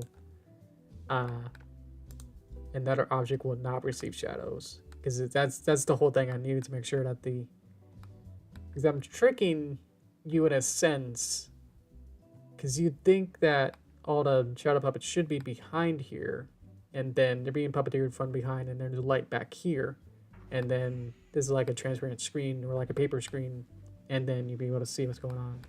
What's really gone is the light and puppets are going and casting a shadow onto the screen from behind you, essentially. So, yeah, that seems to be the only way I can get this to work. Is that I tried with the other screen, I have another screen here, and then try to show through a paper screen, and just I couldn't quite figure it out, and I just didn't want to figure it out fully. So weirdly, this method works the best for me right now, and I can just, you know, be able to move her around and then have it work. So the only thing would be the pumpkin and whatever is casting a shadow, but I think I don't even know how you would do that. How you would go about fixing that. But it's kind of like stage light, so I guess it sort of works. I think if I add another light, if that would, I wonder if that would break anything. I don't know why these curves are in the meta though. Let's put you back in. I don't have a normal folder. What is that? It's part of the pumpkin. I should make a new collection for the set, and then put everything in here in the set, Let's add, it's kind of purple. So I hide everything as I go. I'll be able to tell what else I need. And so this, all of these are basically the same, I guess, because I duplicated when it was inside, I guess. So what I can do is select the stem and then the body and then say object to parent. So now all those should work like that. Pumpkin. Put you in the set. Could just hide that. And then my cauldron and goo. So goo needs to be parented to the cauldron. And then move that into the set. Technically this screen will also be in there. So I could put the screens inside of the set folder and have it like that. And then that should work. Okay. It's a little housekeeping, but you know, it's always good to be clean up as you go. So I'm okay with just showing you that. I'm trying to set this up so I can figure this out because I wanted to add another light to see whether or not. This light was my original light, which is just a spotlight, I think.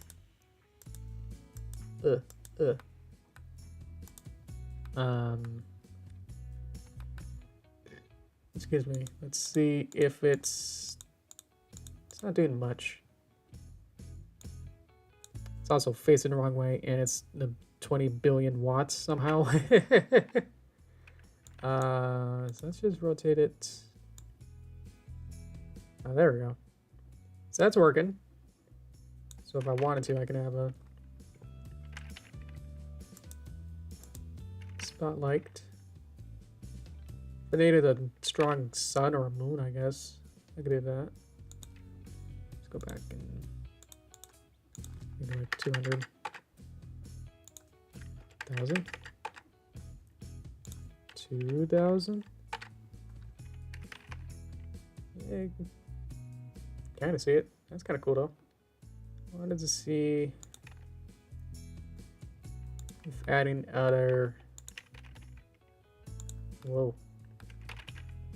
Whoa. Hang on.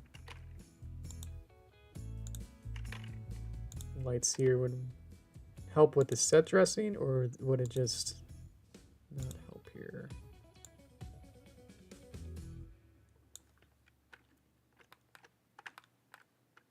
So I turn this light off.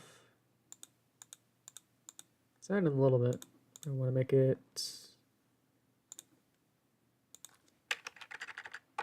5,000. It's adding a little bit.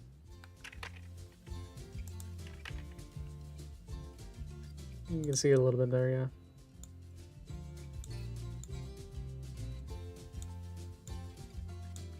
It's okay. Yeah, I probably won't need it. I'll just delete it. It's not helping or really doing anything gooder, so yeah, it gets deleted. Really, this is something. Oh, look at that! It's just a cube. Yeah, don't need that. Got my stick, which is here. Other strokes. Got my storyboards, my screens, and all my other set stuff. Cool. Okay. I think with that, I think my set's set up. I could add, you know, obviously a whole bunch more. One of my ideas was to have it be on a counter, or, you know, not just have it be a purple set. I could have it be, let's see. Could have like a wood or something. Would be a little tricky. I might have to have a. I don't think there's a built-in wood texture, so I have to have an image texture and just apply that or something. Either just take a picture of some wood and then apply that as an image, or yeah, draw it. Which is kind of a mix-up of like when it's cartoony versus it's somewhat less. I don't know. could add, well, I want it to be kind of soft though. If I add the same kind of grain, I can add some noise to it to make it look like it's more,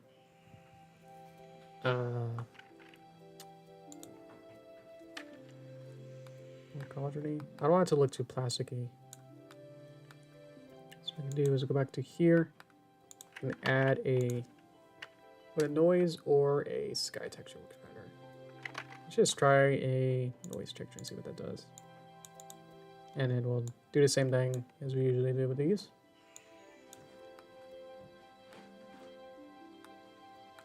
Maybe we can add, make it like really, really, let's make it really small.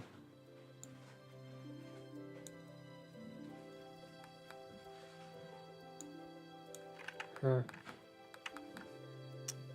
wonder if a cloud texture might have worked better here. Yeah, let's try that. Let's do a, well, we'll see. Let's see if this works better. Apparently sun disk is not available in Eevee. Oh no, not my sun disk. Okay, no sky texture. What else you got? Wave brick. There is brick texture. Actually, I want to see what this does. I think it does, it gives me this, which doesn't look like wood per se, but it has all the sort of elements of it. And I was like, it looks kind of cool. Like it's made out of bricks, but it doesn't have like, doesn't have the grain or doesn't have the extra bits that I would want.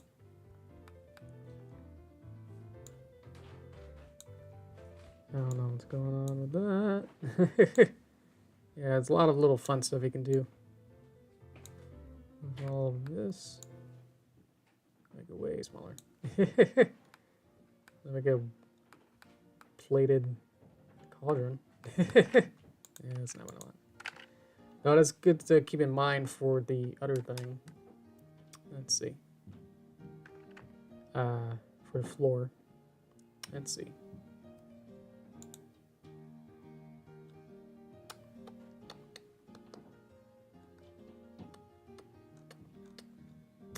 I was just seeing this. My chat's still alive here. Are we still? Is everyone still alive? I was making sure my stream's actually still going. I was like, wait a minute, there's no one here. Wonder if I haven't done Voronoi. Let's do Voronoi. Let's go by color. Ooh, that's fun. Okay.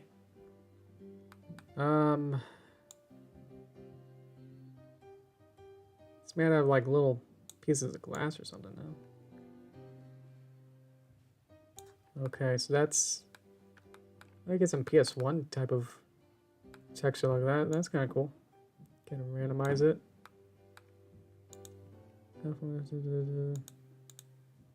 Oh, do you want the Euclidean or the Manhattan or the Shibboleth or the Minascovy? I have no idea. They're really that much different. Oh, that's kind of cool. Huh. I can see it being used for something. I'm not sure what. I think the first one, the Euclidean, is kind of good. Or does it make this way smaller now?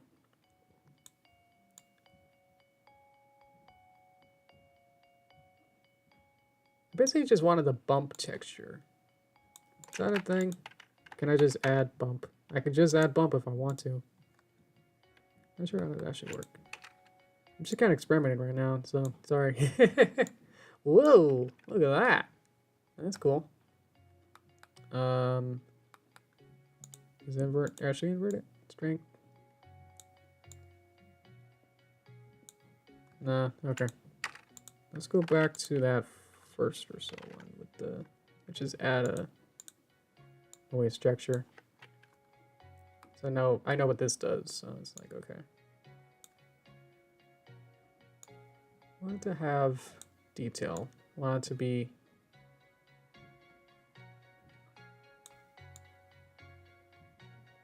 a little bit of distortion. But definitely way small. And then, let's see, excuse me. Let's do a color ramp to change this. Let's get the hex for this and put it on both sides.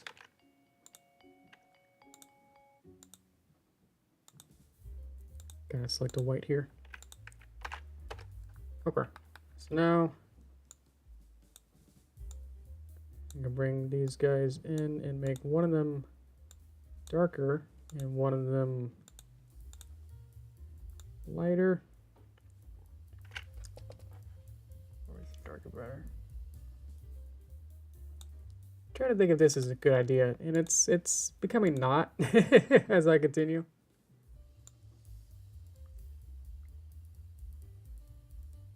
I'm just saying though. I think I'll go back to what it was. I think I want to add maybe just a little bit. I can probably just go back to a linear here. I could add another mix shader and then add my original. Made it small. Original here plus my original BSDF. Now I got the best of both worlds. This is kind of what I wanted. I wanted just a little bit of oomph to make it seem like it has little speckles without it being overly one way or the other. So if this will be what I originally started with, and if I bring it down, bring it back more so than not. And I can just bring these dots basically to black, maybe. And I could play with the RGB to add a little bit more.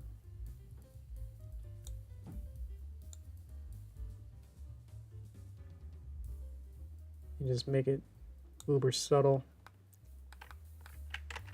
So now we got something like that, where we would have started with something that looked like that. So bring it down to a reasonable degree. So now it has tiny bits of, little bits of spots, I guess. And yeah, will it render like that? I don't know. Let's see. Ooh, oh my thinking here. It's there. Look at his shadow parts and stuff. It's got some very gross there. Let's see if we can fix that then. Wonder if another step. Oh, this could be set up to be a little bit higher, so it'll look the same.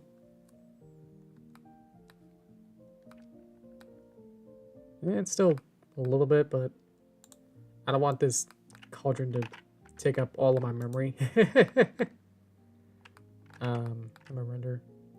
So each time you do it, it's like adding way more complexity. So like I want my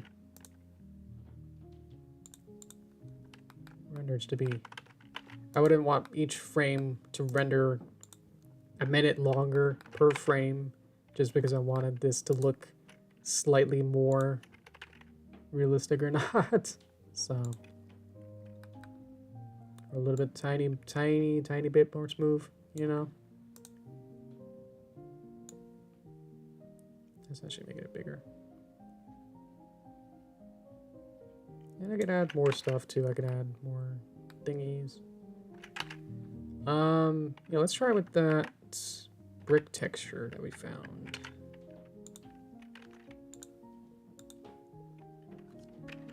And we'll do that probably as our last thing here.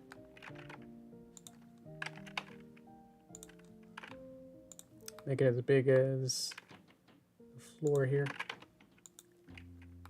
Not sure why this floor. Whoops.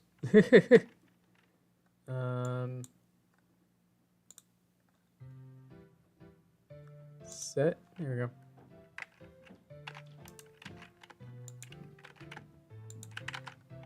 Actually, that's right, but I think I want to.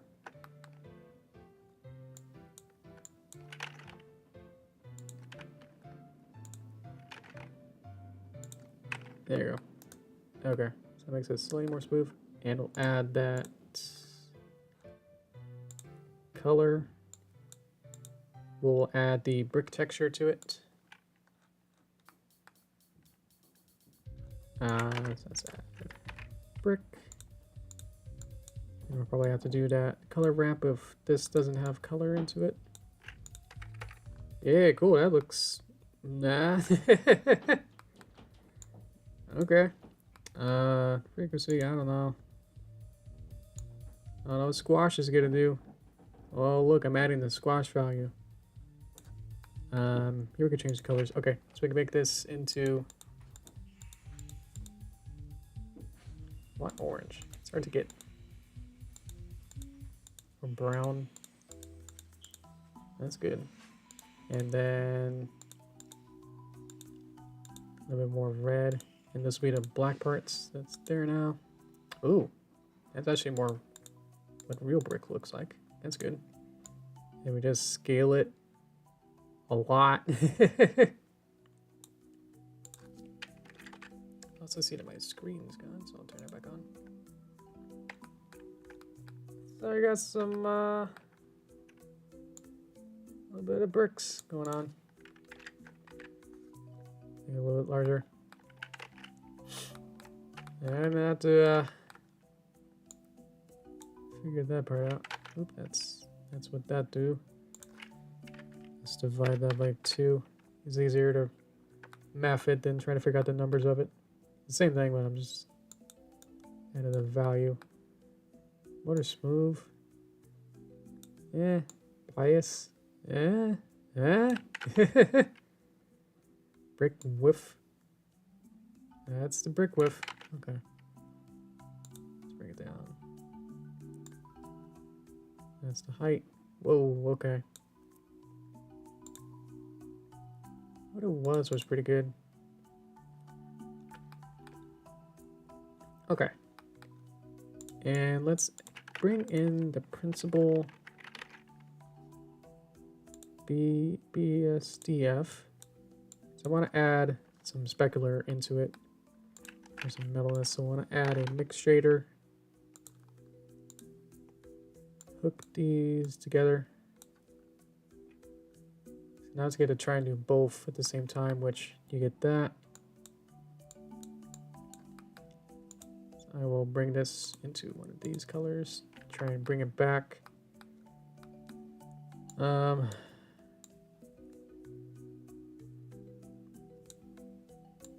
Roughness is going to be that 1. That's going to be good.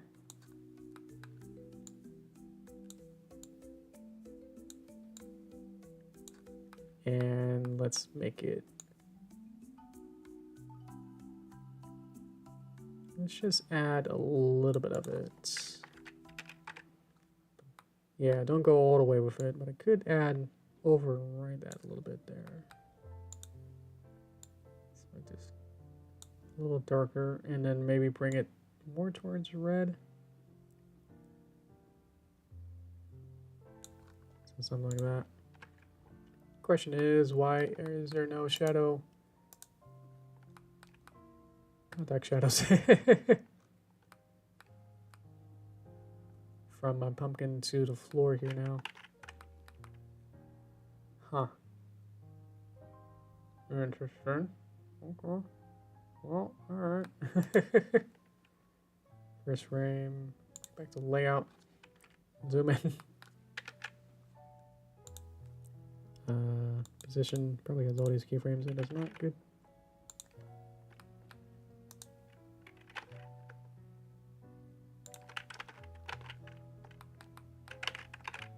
And then we'll probably add some fog again. Would be good.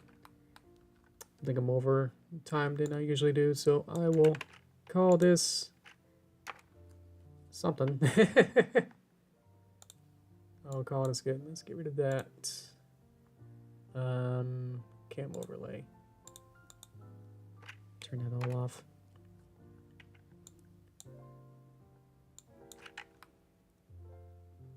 Okay.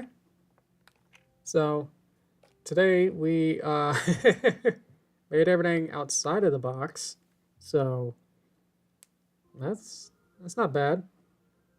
I like that. Probably add a lot more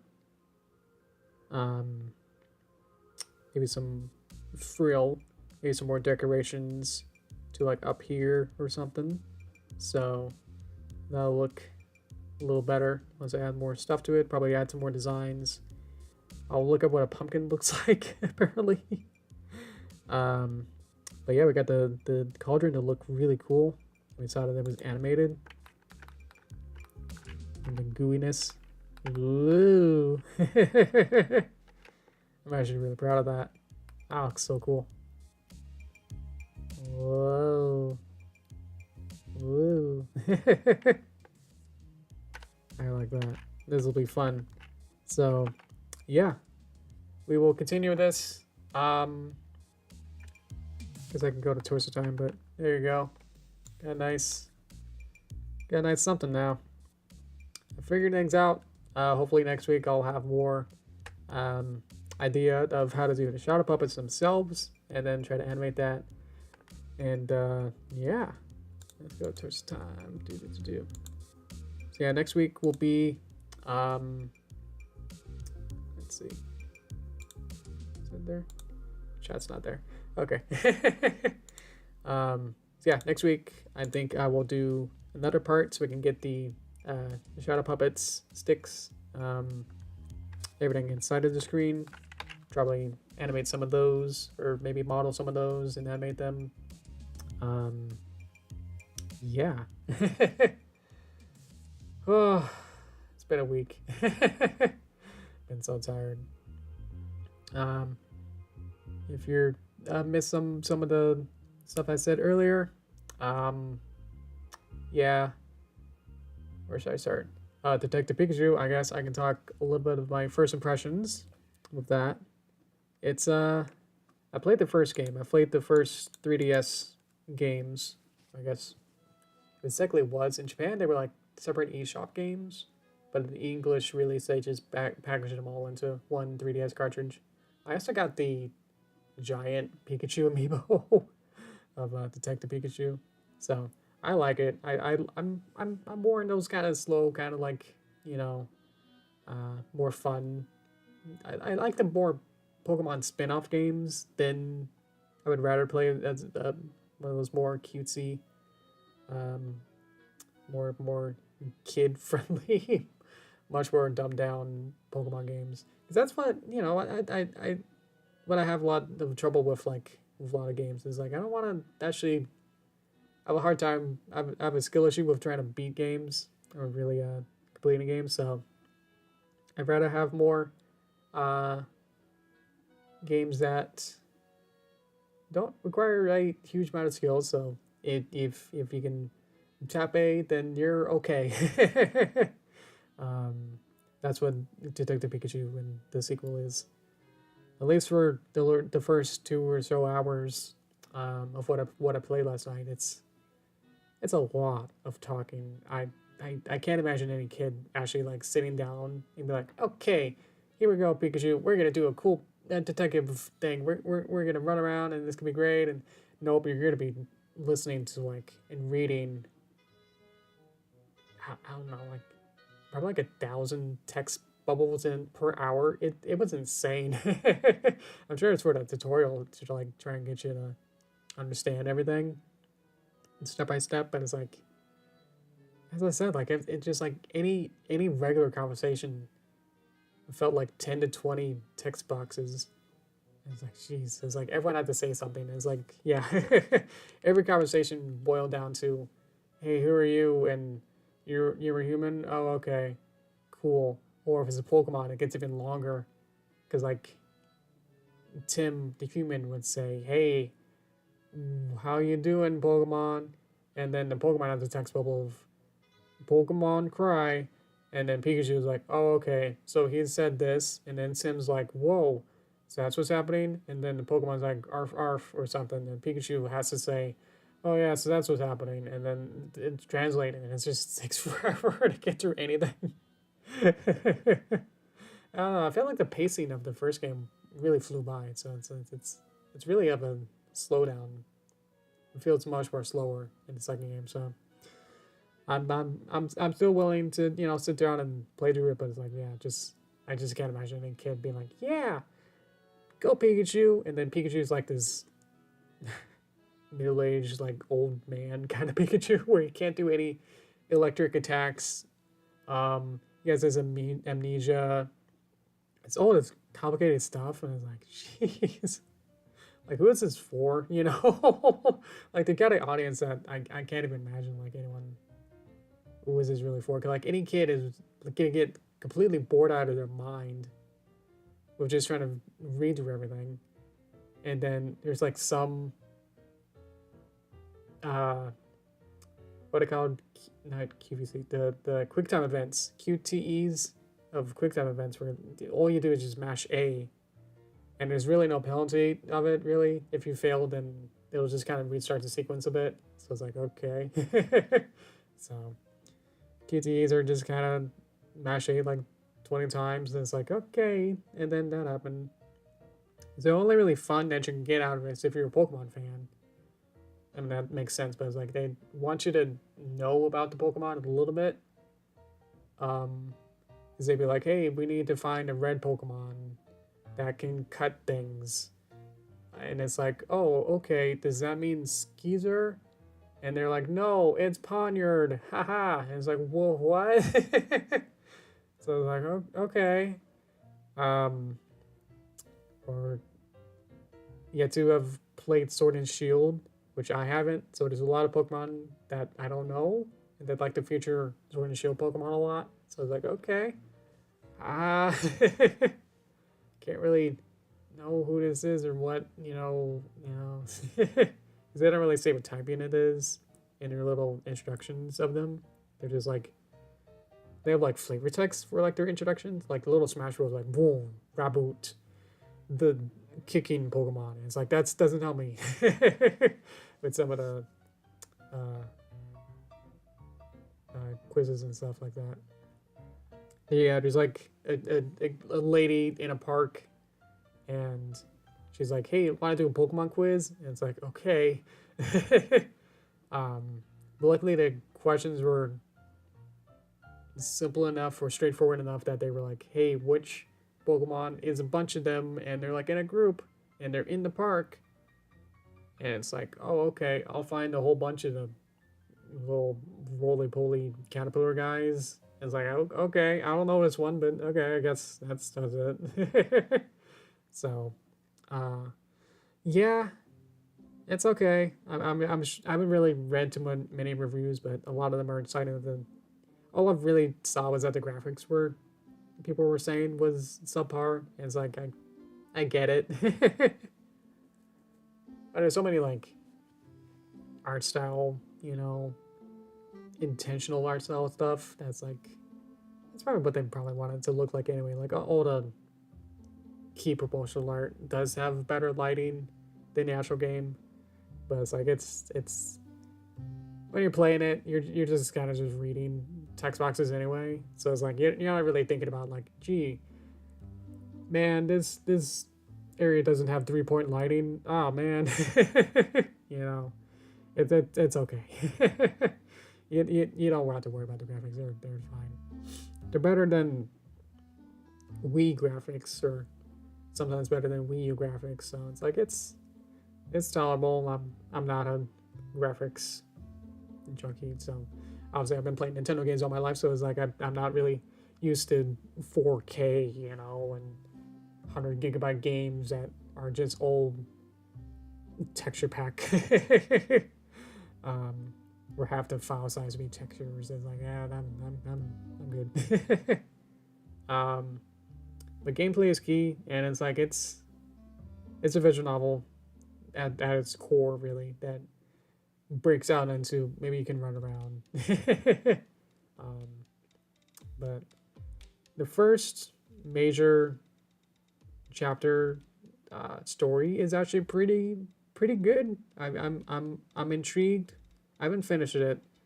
Might do that later tonight, but the story and the characters are pretty intriguing. So it's like it's making me want to go back and like, yeah, I want to finish that mystery. You know, the story of it is like, I want to know who done it.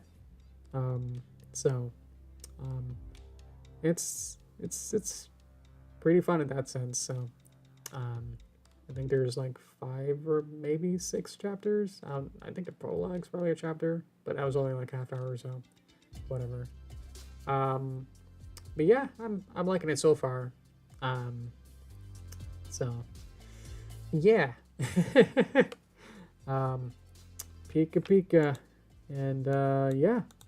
So everything else is going okay.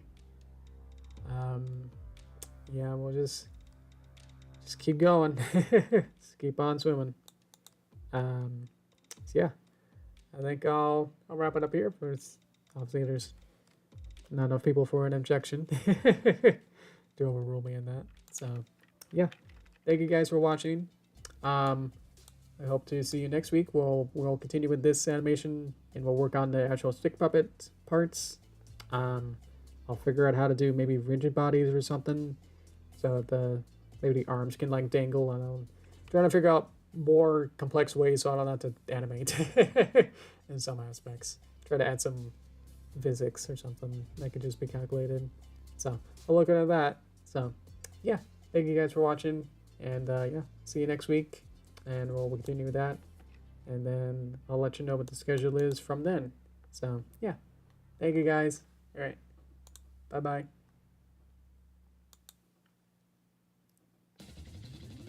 Oh well, music just started. Oh well. Anyway, see ya.